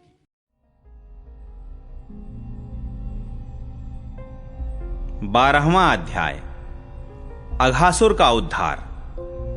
श्री सुखदेव जी कहते हैं, परीक्षित, एक दिन नंद नंदन श्याम सुंदर वन में ही कलेवा करने के विचार से बड़े तड़के उठ गए और सिंगी बाजे की मधुर मनोहर ध्वनि से अपने साथी ग्वाल बालों को मन की बात जनाते हुए उन्हें जगाया और बछड़ों को आगे करके वे व्रज मंडल से निकल पड़े। श्री कृष्ण के साथ ही उनके प्रेमी सहस्त्रों ग्वाल बाल सुंदर छीके, बेंत, सिंगी और बांसुरी लेकर तथा अपने सहस्त्रों बछड़ों को आगे करके बड़ी प्रसन्नता से अपने अपने घरों से चल पड़े। उन्होंने श्री कृष्ण के अगणित बछड़ों में अपने अपने बछड़े मिला दिए और स्थान स्थान पर बालोचित खेल खेलते हुए विचरने लगे। यद्यपि सबके सब ग्वाल बाल कांच, घुंघची, मणि और सुवर्ण के गहने पहने हुए थे, फिर भी उन्होंने वृंदावन के लाल पीले हरे फलों से, नई नई कोपलों से, गुच्छों से, रंग बिरंगे फूलों और मोर पंखों से तथा गेरू आदि रंगीन धातुओं से अपने को सजा लिया। कोई किसी का छीका चुरा लेता तो कोई किसी की बेंत या बांसुरी। जब उन वस्तुओं के स्वामी को पता चलता तब उन्हें लेने वाला किसी दूसरे के पास दूर फेंक देता, दूसरा तीसरे के और तीसरा और भी दूर चौथे के पास। फिर वे हंसते हुए उन्हें लौटा देते। यदि श्याम सुंदर श्री कृष्ण वन की शोभा देखने के लिए कुछ आगे बढ़ जाते तो पहले मैं छूऊंगा, पहले मैं छूऊंगा, इस प्रकार आपस में होड़ लगाकर सब के सब उनकी ओर दौड़ पड़ते और उन्हें छू छू कर आनंद मग्न हो जाते। कोई बांसुरी बजा रहा है तो कोई सिंगी ही फूंक रहा है, कोई कोई भौरों के साथ गुनगुना रहे हैं तो बहुत से कोयलों के स्वर में स्वर मिलाकर कुहू कुहू कर रहे हैं। एक ओर कुछ ग्वाल बाल आकाश में उड़ते हुए पक्षियों की छाया के साथ दौड़ लगा रहे हैं तो दूसरी ओर कुछ हंसों की चाल की नकल करते हुए उनके साथ सुंदर गति से चल रहे हैं। कोई बगुले के पास उसी के समान आंखें मूंद कर बैठ रहे हैं तो कोई मोरों को नाचते देख उन्हीं की तरह नाच रहे हैं। कोई कोई बंदरों की पूंछ पकड़कर खींच रहे हैं तो दूसरे उनके साथ इस पेड़ से उस पेड़ पर चढ़ रहे हैं। कोई कोई उनके साथ मुंह बना रहे हैं तो दूसरे उनके साथ एक डाल से दूसरी डाल पर छलांग मार रहे हैं। बहुत से ग्वाल बाल तो नदी के कछार में छपका खेल रहे हैं और उसमें फुदकते हुए मेंढकों के साथ स्वयं भी फुदक रहे हैं। कोई पानी में अपनी परछाई देखकर उसकी हंसी कर रहे हैं तो दूसरे अपने शब्द की प्रतिध्वनि को ही बुरा भला कह रहे हैं। भगवान श्री कृष्ण ज्ञानी संतों के लिए स्वयं ब्रह्मानंद के मूर्तिमान अनुभव हैं। दास्य भाव से युक्त भक्तों के लिए वे उनके आराध्य देव, परम ऐश्वर्यशाली परमेश्वर हैं, और माया मोहित विषयांधों के लिए वे केवल एक मनुष्य बालक हैं। उन्हीं भगवान के साथ वे महान पुण्यात्मा ग्वाल बाल तरह तरह के खेल खेल रहे हैं। बहुत जन्मों तक श्रम और कष्ट उठाकर जिन्होंने अपनी इंद्रियों और अंतःकरण को वश में कर लिया है, उन योगियों के लिए भी भगवान श्री कृष्ण के चरण कमलों की रज अप्राप्य है। वही भगवान स्वयं जिन ब्रजवासी ग्वाल बालों की आंखों के सामने रहकर सदा खेल खेलते हैं, उनके सौभाग्य की महिमा इससे अधिक क्या कही जाए। परीक्षित, इसी समय अघासुर नाम का महान दैत्य आ धमका। उससे श्री कृष्ण और ग्वाल बालों की सुखमयी क्रीड़ा देखी न गई। उसके हृदय में जलन होने लगी। वह इतना भयंकर था कि अमृत पान करके अमर हुए देवता भी उससे अपने जीवन की रक्षा करने के लिए चिंतित रहा करते थे और इस बात की बाट देखते रहते थे कि किसी प्रकार से इसकी मृत्यु का अवसर आ जाए। अघासुर पूतना और बकासुर का छोटा भाई तथा कंस का भेजा हुआ था।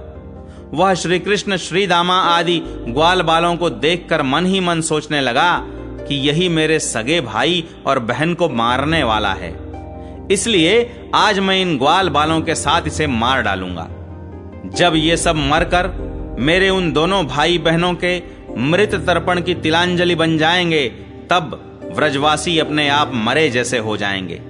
संतान ही प्राणियों के प्राण हैं, जब प्राण ही न रहेंगे तब शरीर कैसे रहेगा।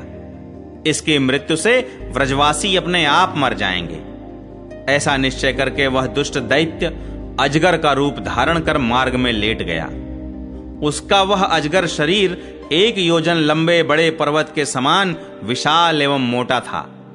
वह बहुत ही अद्भुत था। उसकी नीयत सब बालकों को निगल जाने की थी, इसलिए उसने गुफा के समान अपना बहुत बड़ा मुंह फाड़ रखा था। उसका नीचे का होंठ पृथ्वी से और ऊपर का होंठ बादलों से लग रहा था। उसके जबड़े कंदराओं के समान थे और दाढ़ें पर्वत के शिखर सी जान पड़ती थी। मुंह के भीतर घोर अंधकार था। जीभ एक चौड़ी लाल सड़क सी दिखती थी। सांस आंधी के समान थी और आंखें दावा नल के समान दहक रही थी। अघासुर का ऐसा रूप देखकर बालकों ने समझा कि यह भी वृंदावन की कोई शोभा है। वे कौतुकवश खेल ही खेल में उत्प्रेक्षा करने लगे कि यह मानो अजगर का खुला हुआ मुंह है। कोई कहता, मित्रों भला बतलाओ तो, यह जो हमारे सामने कोई जीव सा बैठा है, यह हमें निगलने के लिए खुले हुए किसी अजगर के मुंह जैसा नहीं है। दूसरे ने कहा, सचमुच सूर्य की किरणें पड़ने से ये जो बादल लाल लाल हो गए हैं, वे ऐसे मालूम होते हैं मानो ठीक ठीक इसका ऊपरी होंठ ही हो, और उन्हीं बादलों की परछाई से यह जो नीचे की भूमि कुछ लाल लाल दिख रही है, वही इसका नीचे का होंठ जान पड़ता है। तीसरे ग्वाल बाल ने कहा, हाँ सच तो है, देखो तो सही, क्या ये दाईं और बाईं ओर की गिर कंदराएं अजगर के जबड़ों की होड़ नहीं करती? और ये ऊंची ऊंची शिखर पंक्तियां तो साफ साफ इसकी दाढ़ें मालूम पड़ती हैं। चौथे ने कहा, अरे भाई, यह लंबी चौड़ी सड़क तो ठीक अजगर की जीभ सरीख ही मालूम पड़ती है, और इन गिर श्रृंगों के बीच का अंधकार तो उसके मुंह के भीतरी भाग को भी मात करता है। किसी दूसरे ग्वाल बाल ने कहा, देखो देखो, ऐसा जान पड़ता है कि कहीं इधर जंगल में आग लगी है, इसी से यह गर्म और तीखी हवा आ रही है। परंतु अजगर की सांस के साथ इसका क्या ही मेल बैठ गया है, और उसी आग से जले हुए प्राणियों की दुर्गंध ऐसी जान पड़ती है मानो अजगर के पेट में मरे हुए जीवों के मांस की ही दुर्गंध हो। तब उन्हीं में से एक ने कहा, यदि हम लोग इसके मुंह में घुस जाएं तो क्या यह हमें निगल जाएगा? अजी यह क्या निगलेगा? कहीं ऐसा करने की ढिठाई की तो एक क्षण में यह भी बकासुर के समान नष्ट हो जाएगा। हमारा यह कन्हैया इसको छोड़ेगा थोड़े ही। इस प्रकार कहते हुए वे ग्वाल बाल बकासुर को मारने वाले श्री कृष्ण का सुंदर मुख देखते और ताली पीट पीट कर हंसते हुए अघासुर के मुंह में घुस गए। उन अनजान बच्चों की आपस में की हुई भ्रमपूर्ण बातें सुनकर भगवान श्री कृष्ण ने सोचा कि अरे, इन्हें तो सच्चा सर्प भी झूठा प्रतीत होता है। परीक्षित, भगवान श्री कृष्ण जान गए कि यह राक्षस है। भला उनसे क्या छिपा रहता, वे तो समस्त प्राणियों के हृदय में ही निवास करते हैं। अब उन्होंने यह निश्चय किया कि अपने सखा ग्वाल बालों को उसके मुंह में जाने से बचा लें। भगवान इस प्रकार सोच ही रहे थे कि सब के सब ग्वाल बाल बछड़ों के साथ उस असुर के पेट में चले गए, परंतु अघासुर ने अभी उन्हें निगला नहीं। इसका कारण यह था कि अघासुर अपने भाई बकासुर और बहन पूतना के वध की याद करके इस बात की बाट देख रहा था कि उनको मारने वाले श्री कृष्ण मुंह में आ जाएं, तब सबको एक साथ ही निगल जाऊं।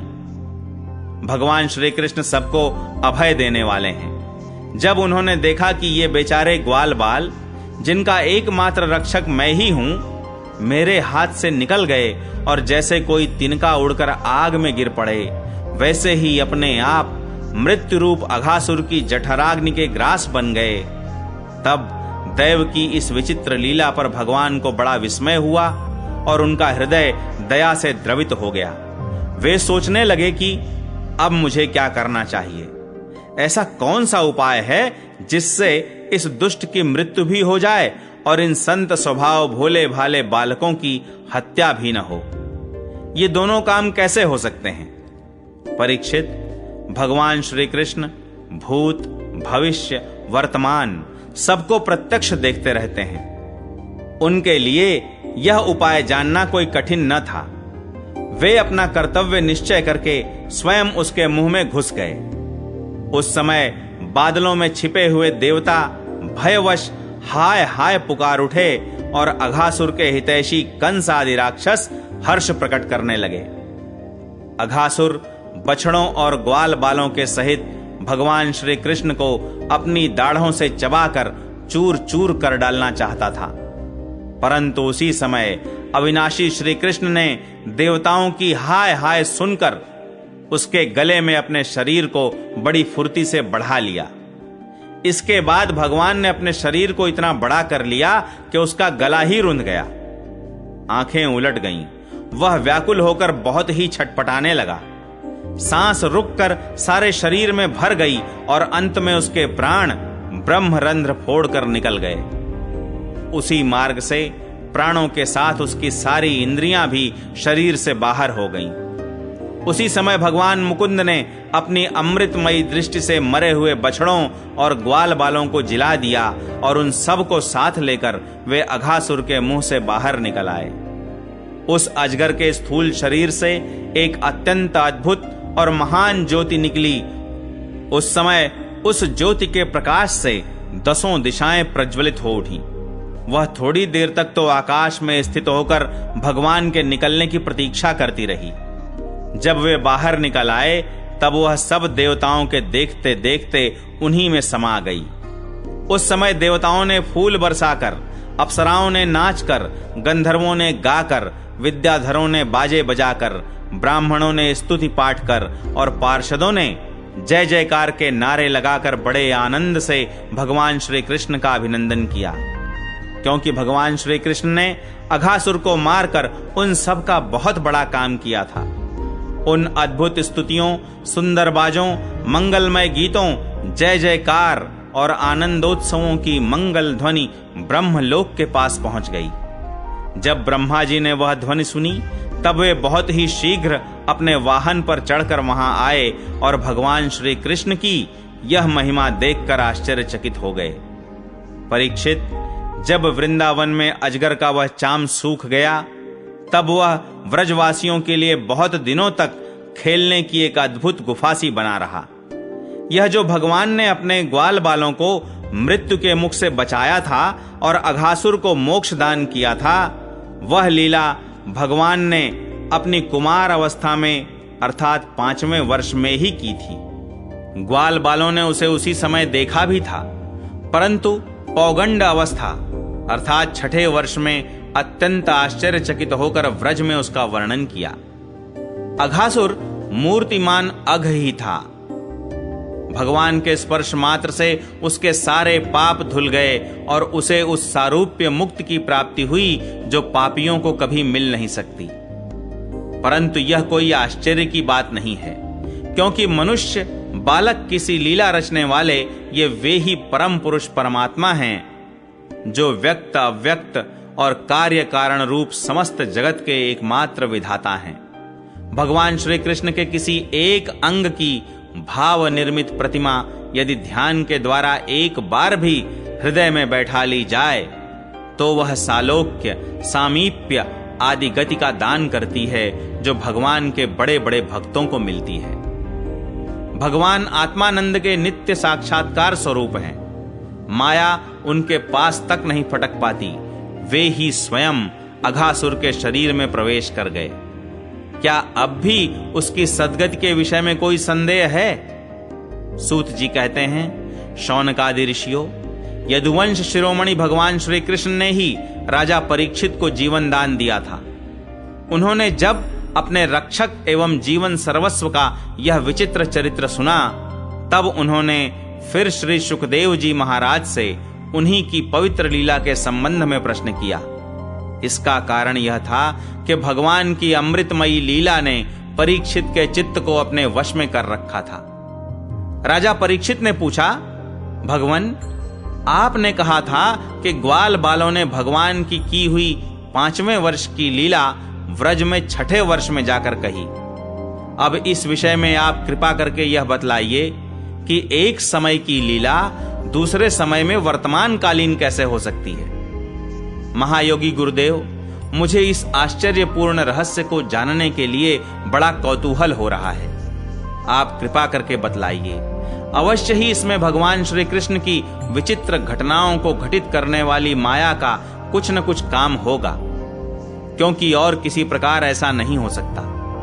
गुरुदेव, यद्यपि क्षत्रियोचित धर्म ब्राह्मण सेवा से विमुख होने के कारण मैं अपराधी नाम मात्र का क्षत्रिय हूं, तथापि हमारा अहोभाग्य है कि हम आपके मुखार विंद से निरंतर झरते हुए परम पवित्र मधुमय श्री कृष्ण लीला मृत का बार बार पान कर रहे हैं। सूत जी कहते हैं, भगवान के परम प्रेमी भक्तों में श्रेष्ठ शौनक जी, जब राजा परीक्षित ने इस प्रकार प्रश्न किया, तब श्री सुखदेव जी को भगवान की वह लीला स्मरण हो आई और उनकी समस्त इंद्रियां तथा अंतःकरण विवश होकर भगवान की नित्य लीला में खिंच गए।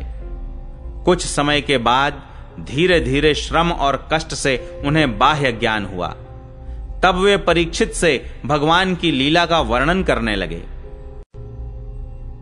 13वां अध्याय, ब्रह्मा जी का मोह और उसका नाश। श्री सुखदेव जी कहते हैं, परीक्षित, तुम बड़े भाग्यवान हो। भगवान के प्रेमी भक्तों में तुम्हारा स्थान श्रेष्ठ है, तभी तो तुमने इतना सुंदर प्रश्न किया है।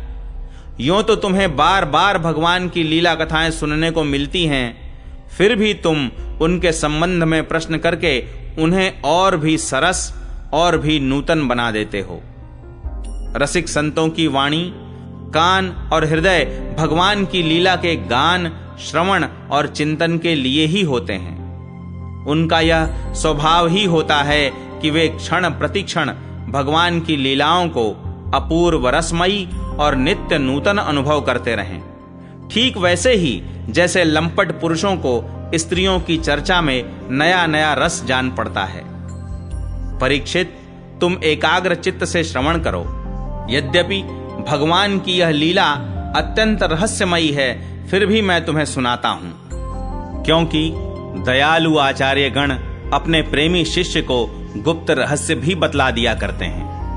यह तो मैं तुमसे कह ही चुका हूं कि भगवान श्री कृष्ण ने अपने साथी ग्वाल बालों को मृत्यु रूप अघासुर के मुंह से बचा लिया।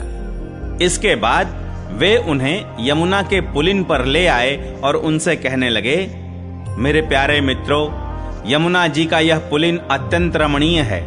देखो तो सही, यहाँ की बालू कितनी कोमल और स्वच्छ है। हम लोगों के लिए खेलने की तो यहां सभी सामग्री विद्यमान है। देखो, एक और रंग बिरंगे कमल खिले हुए हैं और उनकी सुगंध से खींचकर भौरे गुंजार कर रहे हैं, तो दूसरी ओर सुंदर सुंदर पक्षी बड़ा ही मधुर कलरव कर रहे हैं, जिसके प्रतिध्वनि से सुशोभित वृक्ष इस स्थान की शोभा बढ़ा रहे हैं। अब हम लोगों को यहां भोजन कर लेना चाहिए, क्योंकि दिन बहुत चढ़ आया है और हम लोग भूख से पीड़ित हो रहे हैं। बछड़े पानी पीकर समीप ही धीरे धीरे हरी हरी घास चरते रहें। ग्वाल बालों ने एक स्वर से कहा, ठीक है, ठीक है। उन्होंने बछड़ों को पानी पिलाकर हरी हरी घास में छोड़ दिया और अपने अपने छीके खोल खोल कर भगवान के साथ बड़े आनंद से भोजन करने लगे। सबके बीच में भगवान श्री कृष्ण बैठ गए। उनके चारों ओर ग्वाल बालों ने बहुत सी मंडलाकार पंक्तियां बना लीं और एक से एक सटकर बैठ गए। सबके मुंह श्री कृष्ण की ओर थे और सबकी आंखें आनंद से खिल रही थीं। वन भोजन के समय श्री कृष्ण के साथ बैठे हुए ग्वाल बाल ऐसे शोभायमान हो रहे थे मानो कमल की कर्णिका के चारों ओर उसकी छोटी बड़ी पंखुड़ियां सुशोभित हो रही हों। कोई पुष्प तो कोई पत्ते और कोई कोई पल्लव, अंकुर, फल, छीके, छाल एवं पत्थरों के पात्र बनाकर भोजन करने लगे। भगवान श्री कृष्ण और ग्वाल बाल सभी परस्पर अपनी अपनी भिन्न भिन्न रुचि का प्रदर्शन करते। कोई किसी को हंसा देता तो कोई स्वयं ही हंसते हंसते लोटपोट हो जाता। इस प्रकार वे सब भोजन करने लगे। उस समय श्री कृष्ण की छटा सबसे निराली थी। उन्होंने मुरली को तो कमर की फेंट में आगे की ओर खोस लिया था। सिंगी और बेंत बगल में दबा लिए थे। बाएं हाथ में बड़ा ही मधुर घृत मिश्रित दही भात का ग्रास था और अंगुलियों में अदरक, नींबू आदि के अचार मुरब्बे दबा रखे थे। ग्वाल बाल उनको चारों ओर से घेर कर बैठे हुए थे और वे स्वयं सबके बीच में बैठकर अपनी विनोद भरी बातों से अपने साथी ग्वाल बालों को हंसाते जा रहे थे। जो समस्त यज्ञों के एकमात्र भोक्ता हैं, वे ही भगवान ग्वाल बालों के साथ बैठकर इस प्रकार बाल लीला करते हुए भोजन कर रहे थे और स्वर्ग के देवता आश्चर्यचकित होकर यह अद्भुत लीला देख रहे थे। भरतवंश शिरोमणे इस प्रकार भोजन करते करते ग्वाल बाल भगवान की इस रसमयी लीला में तन्मय हो गए। उसी समय उनके बछड़े हरी हरी घास के लालच से घोर जंगल में बड़ी दूर निकल गए। जब ग्वाल बालों का ध्यान उस ओर गया तब तो वे भयभीत हो गए। उस समय अपने भक्तों के भय को भगा देने वाले भगवान श्री कृष्ण ने कहा, मेरे प्यारे मित्रों, तुम लोग भोजन करना बंद मत करो, मैं अभी बछड़ों को लिए आता हूं। ग्वाल बालों से इस प्रकार कहकर भगवान श्री कृष्ण हाथ में दही भात का कौर लिए ही पहाड़ों, गुफाओं, कुंजों एवं अन्यान्य भयंकर स्थानों में अपने तथा साथियों के बछड़ों को ढूंढने चल दिए। परीक्षित, ब्रह्मा जी पहले से ही आकाश में उपस्थित थे। प्रभु के प्रभाव से अघासुर का मोक्ष देखकर उन्हें बड़ा आश्चर्य हुआ। उन्होंने सोचा कि लीला से मनुष्य बालक बने हुए भगवान श्री कृष्ण की कोई और मनोहर महिमामयी लीला देखनी चाहिए। ऐसा सोचकर उन्होंने पहले तो बछड़ों को और भगवान श्री कृष्ण के चले जाने पर ग्वाल बालों को भी अन्यत्र ले जाकर रख दिया और स्वयं अंतर्धान हो गए। अंततः वे जड़ कमल की ही तो संतान हैं। भगवान श्री कृष्ण बछड़े न मिलने पर यमुना जी के पुलिन पर लौट आए, परंतु यहां क्या देखते हैं कि ग्वाल बाल भी नहीं हैं। तब उन्होंने वन में घूम घूम कर चारों ओर उन्हें ढूंढा, परंतु जब ग्वाल बाल और बछड़े उन्हें कहीं न मिले तब वे तुरंत जान गए कि यह सब ब्रह्मा की करतूत है। वे तो सारे विश्व के एकमात्र ज्ञाता हैं। अब भगवान श्री कृष्ण ने बछड़ों और ग्वाल बालों की माताओं को तथा ब्रह्मा जी को भी आनंदित करने के लिए अपने आप को ही बछड़ों और ग्वाल बालों दोनों के रूप में बना लिया, क्योंकि वे ही तो संपूर्ण विश्व के कर्ता सर्वशक्तिमान ईश्वर हैं। परीक्षित, वे बालक और बछड़े संख्या में जितने थे, जितने छोटे छोटे उनके शरीर थे, उनके हाथ पैर जैसे जैसे थे, उनके पास जितनी और जैसी छड़ियां, सिंगी, बांसुरी, पत्ते और छीके थे, जैसे और जितने वस्त्राभूषण थे, उनके शील, स्वभाव, गुण, नाम, रूप और अवस्थाएं जैसी थीं, जिस प्रकार वे खाते पीते और चलते थे, ठीक वैसे ही और उतने ही रूपों में सर्वस्वरूप भगवान श्री कृष्ण प्रकट हो गए। उस समय यह संपूर्ण जगत विष्णु रूप है। यह वेदवाणी मानो मूर्तिमती होकर प्रकट हो गई। सर्वात्मा भगवान स्वयं ही बछड़े बन गए और स्वयं ही ग्वाल बाल। अपने आत्मस्वरूप बछड़ों को अपने आत्मस्वरूप ग्वाल बालों के द्वारा घेर कर अपने ही साथ अनेकों प्रकार के खेल खेलते हुए उन्होंने व्रज में प्रवेश किया। परीक्षित, जिस ग्वाल बाल के जो बछड़े थे, उन्हें उसी ग्वाल बाल के रूप से अलग अलग ले जाकर उसकी बाखल में घुसा दिया और विभिन्न बालकों के रूप में उनके भिन्न भिन्न घरों में चले गए। ग्वाल बालों की माताएं बांसुरी की तान सुनते ही जल्दी से दौड़ आईं। ग्वाल बाल बने हुए परब्रह्म श्री कृष्ण को अपने बच्चे समझकर हाथों से उठाकर उन्होंने जोर से हृदय से लगा लिया। वे अपने स्तनों से वात्सल्य स्नेह की अधिकता के कारण सुधा से भी मधुर और आसव से भी मादक चुचुआता हुआ दूध उन्हें पिलाने लगी। परीक्षित, इसी प्रकार प्रतिदिन संध्या समय भगवान श्री कृष्ण उन ग्वाल बालों के रूप में वन से लौट आते और अपनी बाल सुलभ लीलाओं से माताओं को आनंदित करते। वे माताएं उन्हें उबटन लगाती, नहलाती, चंदन का लेप करती और अच्छे अच्छे वस्त्रों तथा गहनों से सजाती।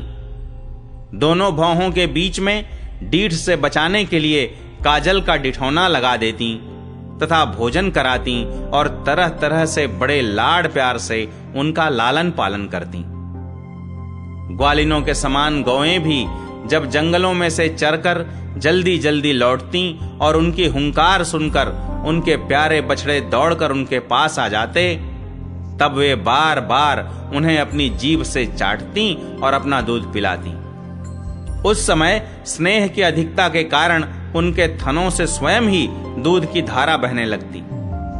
इन गायों और ग्वालिनों का मातृभाव पहले जैसा ही ऐश्वर्य ज्ञान रहित और विशुद्ध था। हाँ, अपने असली पुत्रों की अपेक्षा इस समय उनका स्नेह अवश्य अधिक था। इसी प्रकार भगवान भी उनके पहले पुत्रों के समान ही पुत्र भाव दिखला रहे थे, परंतु भगवान में उन बालकों के जैसा मोह का भाव नहीं था कि मैं इनका पुत्र हूं। अपने अपने बालकों के प्रति व्रजवासियों की स्नेहलता दिन प्रतिदिन 1 वर्ष तक धीरे धीरे बढ़ती ही गई। यहां तक कि पहले श्री कृष्ण में उनका जैसा असीम और अपूर्व प्रेम था, वैसा ही अपने इन बालकों के प्रति भी हो गया। इस प्रकार सर्वात्मा श्री कृष्ण बछड़े और ग्वाल बालों के बहाने गोपाल बनकर अपने बालक रूप से वत्स रूप का पालन करते हुए 1 वर्ष तक वन और गोष्ठ में क्रीड़ा करते रहे। जब 1 वर्ष पूरा होने में 5-6 रातें शेष थीं, तब एक दिन भगवान श्री कृष्ण बलराम जी के साथ बछड़ों को चराते हुए वन में गए। उस समय गौएं गोवर्धन की चोटी पर घास चर रही थीं। वहां से उन्होंने व्रज के पास ही घास चरते हुए बहुत दूर अपने बछड़ों को देखा। बछड़ों को देखते ही गौओं का वात्सल्य स्नेह उमड़ आया। वे अपने आप की सुध-बुध खो बैठी और ग्वालों के रोकने की कुछ भी परवाह न कर जिस मार्ग से वे न जा सकते थे, उस मार्ग से हुंकार करती हुई बड़े वेग से दौड़ पड़ी। उस समय उनके थनों से दूध बहता जाता था और उनकी गर्दनें सिकुड़कर डील से मिल गई थी। वे पूंछ तथा सिर उठाकर इतने वेग से दौड़ रही थीं कि मालूम होता था मानो उनके 2 ही पैर हैं। जिन गौओं के और भी बछड़े हो चुके थे, वे भी गोवर्धन के नीचे अपने पहले बछड़ों के पास दौड़ आईं और उन्हें स्नेहवश अपने आप बहता हुआ दूध पिलाने लगीं। उस समय वे अपने बच्चों का एक एक अंग ऐसे चाव से चाट रही थीं मानो उन्हें अपने पेट में रख लेंगी। गोपों ने उन्हें रोकने का बहुत कुछ प्रयत्न किया, परंतु उनका सारा प्रयत्न व्यर्थ रहा। उन्हें अपनी विफलता पर कुछ लज्जा और गायों पर बड़ा क्रोध आया। जब वे बहुत कष्ट उठाकर उस कठिन मार्ग से उस स्थान पर पहुंचे, तब उन्होंने बछड़ों के साथ अपने बालकों को भी देखा। अपने बच्चों को देखते ही उनका हृदय प्रेम रस से सराबोर हो गया। बालकों के प्रति अनुराग की बाढ़ आ गई। उनका क्रोध न जाने कहां हवा हो गया। उन्होंने अपने अपने बालकों को गोद में उठाकर हृदय से लगा लिया और उनका मस्तक सूंघकर अत्यंत आनंदित हुए। बूढ़े गोपों को अपने बालकों के आलिंगन से परम आनंद प्राप्त हुआ। वे निहाल हो गए। फिर बड़े कष्ट से उन्हें छोड़कर धीरे धीरे वहां से गए। जाने के बाद भी बालकों के और उनके आलिंगन के स्मरण से उनके नेत्रों से प्रेम के आंसू बहते रहे। बलराम जी ने देखा कि व्रजवासी गोप, गौवें और ग्वालिनों की उन संतानों पर भी, जिन्होंने अपनी मां का दूध पीना छोड़ दिया है, क्षण प्रति क्षण प्रेम संपत्ति और उसके अनुरूप उत्कंठा बढ़ती ही जा रही है। तब वे विचार में पड़ गए, क्योंकि उन्हें इसका कारण मालूम न था। यह कैसी विचित्र बात है। सर्वात्मा श्री कृष्ण में व्रजवासियों का और मेरा जैसा अपूर्व स्नेह है, वैसा ही इन बालकों और बछड़ों पर भी बढ़ता जा रहा है। यह कौन सी माया है? कहां से आई है? यह किसी देवता की है, मनुष्य की है अथवा असुरों की? परंतु क्या ऐसा भी संभव है? नहीं नहीं, यह तो मेरे प्रभु की ही माया है, और किसी माया में ऐसी सामर्थ्य नहीं जो मुझे भी मोहित कर ले। बलराम जी ने ऐसा विचार करके ज्ञान दृष्टि से देखा तो उन्हें ऐसा मालूम हुआ कि इन सब बछड़ों और ग्वाल बालों के रूप में केवल श्री कृष्ण ही श्री कृष्ण हैं। तब उन्होंने श्री कृष्ण से कहा, भगवान, ये ग्वाल बाल और बछड़े न देवता हैं और न तो कोई ऋषि ही। इन भिन्न भिन्न रूपों का आश्रय लेने पर भी आप अकेले ही इन रूपों में प्रकाशित हो रहे हैं। कृपया स्पष्ट करके थोड़े में ही यह बतला दीजिए कि आप इस प्रकार बछड़े, बालक, सिंगी, रस्सी आदि के रूप में अलग अलग क्यों प्रकाशित हो रहे हैं। तब भगवान ने ब्रह्मा की सारी करतूत सुनाई और बलराम जी ने सब बातें जान ली। परीक्षित, तब तक ब्रह्मा जी ब्रह्मलोक से व्रज में लौट आए।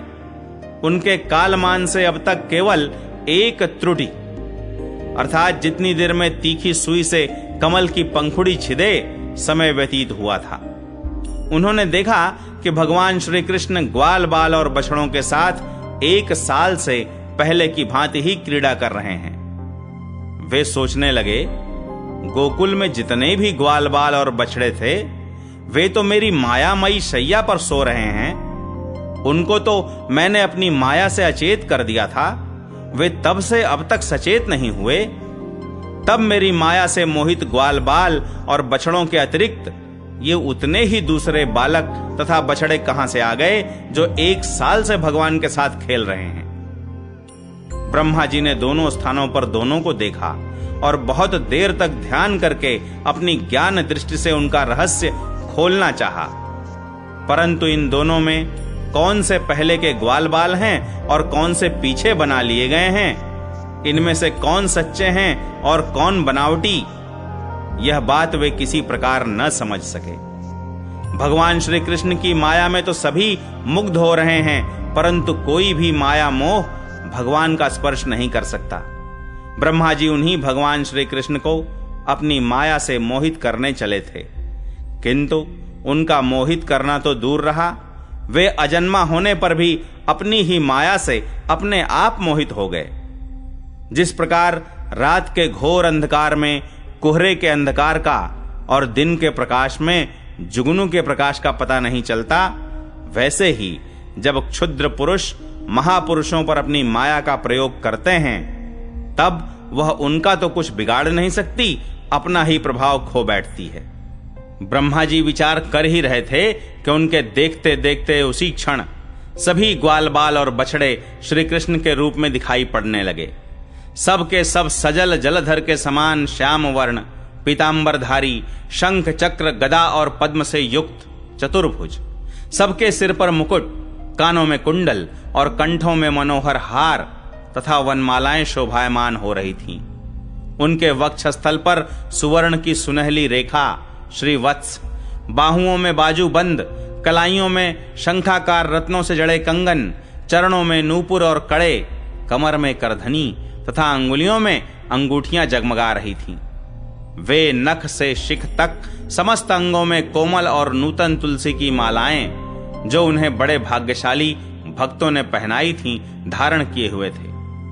उनकी मुस्कान चांदनी के समान उज्जवल थी और रत्नारे नेत्रों की कटाक्ष पूर्ण चितवन बड़ी ही मधुर थी। ऐसा जान पड़ता था मानो वे इन दोनों के द्वारा सत्व गुण और रजोगुण को स्वीकार करके भक्तजनों के हृदय में शुद्ध लालसाएं जगाकर उनको पूर्ण कर रहे हैं। ब्रह्मा जी ने यह भी देखा कि उन्हीं के जैसे दूसरे ब्रह्मा से लेकर तृण तक सभी चराचर जीव मूर्तिमान होकर नाचते गाते अनेक प्रकार की पूजा सामग्री से अलग अलग भगवान के उन सब रूपों की उपासना कर रहे हैं। उन्हें अलग अलग अणिमा महिमा आदि सिद्धियां, माया विद्या आदि विभूतियां और महत तत्व आदि 24 तत्व चारों ओर से घेरे हुए हैं। प्रकृति में क्षोभ उत्पन्न करने वाला काल, उसके परिणाम का कारण स्वभाव, वासनाओं को जगाने वाला संस्कार, कामनाएं, कर्म, विषय और फल, सभी मूर्तिमान होकर भगवान के प्रत्येक रूप की उपासना कर रहे हैं। भगवान की सत्ता और महत्ता के सामने उन सभी की सत्ता और महत्ता अपना अस्तित्व खो बैठी थी। ब्रह्मा जी ने यह भी देखा कि वे सभी भूत, भविष्यत और वर्तमान काल के द्वारा सीमित नहीं हैं, त्रिकाला बाधित सत्य हैं। वे सब के सब स्वयं प्रकाश और केवल अनंत आनंद स्वरूप हैं। उनमें जड़ता अथवा चेतनता का भेदभाव नहीं है। वे सब के सब एक रस हैं। यहां तक कि उपनिषददर्शी तत्वज्ञानियों की दृष्टि भी उनकी अनंत महिमा का स्पर्श नहीं कर सकती। इस प्रकार ब्रह्मा जी ने एक साथ ही देखा कि वे सब के सब उन परब्रह्म परमात्मा श्री कृष्ण के ही स्वरूप हैं, जिनके प्रकाश से यह सारा चराचर जगत प्रकाशित हो रहा है। यह अत्यंत आश्चर्यमय दृश्य देखकर ब्रह्मा जी तो चकित रह गए। उनकी 11 इंद्रियां अर्थात 5 कर्मेंद्रिय, 5 ज्ञानेंद्रिय और एक मन क्षुब्ध एवं स्तब्ध रह गईं। वे भगवान के तेज से निस्तेज होकर मौन हो गए। उस समय वे ऐसे स्तब्ध होकर खड़े रह गए मानो व्रज के अधिष्ठात्र देवता के पास एक पुतली खड़ी हो। परीक्षित, भगवान का स्वरूप तर्क से परे है। उसकी महिमा असाधारण है। वह स्वयं प्रकाश, आनंद स्वरूप और माया से अतीत है। वेदांत भी साक्षात रूप से उसका वर्णन करने में असमर्थ है। इसलिए उससे भिन्न का निषेध करके आनंद स्वरूप ब्रह्म का किसी प्रकार कुछ संकेत करता है। यद्यपि ब्रह्मा जी समस्त विद्याओं के अधिपति हैं, तथापि भगवान के दिव्य स्वरूप को वे तनिक भी न समझ सके कि यह क्या है। यहां तक कि वे भगवान के उन महिमामय रूपों को देखने में भी असमर्थ हो गए। उनकी आंखें मुंद गईं। भगवान श्री कृष्ण ने ब्रह्मा के इस मोह और असमर्थता को जानकर बिना किसी प्रयास के तुरंत अपनी माया का पर्दा हटा दिया। इससे ब्रह्मा जी को बाह्य ज्ञान हुआ। वे मानो मरकर फिर जी उठे। सचेत होकर उन्होंने ज्यों त्यों करके बड़े कष्ट से अपने नेत्र खोले। तब कहीं उन्हें अपना शरीर और यह जगत दिखाई पड़ा। फिर ब्रह्मा जी जब चारों ओर देखने लगे, तब पहले दिशाएं और उसके बाद तुरंत ही उनके सामने वृंदावन दिखाई पड़ा। वृंदावन सबके लिए एक सा प्यारा है। जिधर देखिए उधर ही जीवों को जीवन देने वाला फल और फूलों से लदे हुए हरे हरे पत्तों से लहलहाते हुए वृक्षों की पातें शोभा पा रही हैं। भगवान श्री कृष्ण की लीला भूमि होने के कारण वृंदावन धाम में क्रोध, तृष्णा आदि दोष प्रवेश नहीं कर सकते और वहां स्वभाव से ही परस्पर दुस्त्यज वैर रखने वाले मनुष्य और पशु पक्षी भी प्रेमी मित्रों के समान हिल मिलकर एक साथ रहते हैं। ब्रह्मा जी ने वृंदावन का दर्शन करने के बाद देखा कि अद्वितीय परब्रह्म गोपवंश के बालक का सा नाट्य कर रहा है। एक होने पर भी उसके सखा हैं, अनंत होने पर भी वह इधर उधर घूम रहा है और उसका ज्ञान अगाध होने पर भी वह अपने ग्वाल बाल और बछड़ों को ढूंढ रहा है। ब्रह्मा जी ने देखा कि जैसे भगवान श्री कृष्ण पहले अपने हाथ में दही भात का कौर लिए उन्हें ढूंढ रहे थे, वैसे ही अब भी अकेले ही उनकी खोज में लगे हैं। भगवान को देखते ही ब्रह्मा जी अपने वाहन हंस पर से कूद पड़े और सोने के समान चमकते हुए अपने शरीर से पृथ्वी पर दंड की भांति गिर पड़े। उन्होंने अपने चारों मुकुटों के अग्रभाग से भगवान के चरण कमलों का स्पर्श करके नमस्कार किया और आनंद के आंसुओं की धारा से उन्हें नहला दिया। वे भगवान श्री कृष्ण की पहले देखी हुई महिमा का बार बार स्मरण करते, उनके चरणों पर गिरते और उठ उठकर फिर गिर पड़ते। इसी प्रकार बहुत देर तक वे भगवान के चरणों में ही पड़े रहे। फिर धीरे धीरे उठे और अपने नेत्रों के आंसू पोंछे। प्रेम और मुक्ति के एकमात्र उद्गम भगवान को देखकर उनका सिर झुक गया। वे कांपने लगे।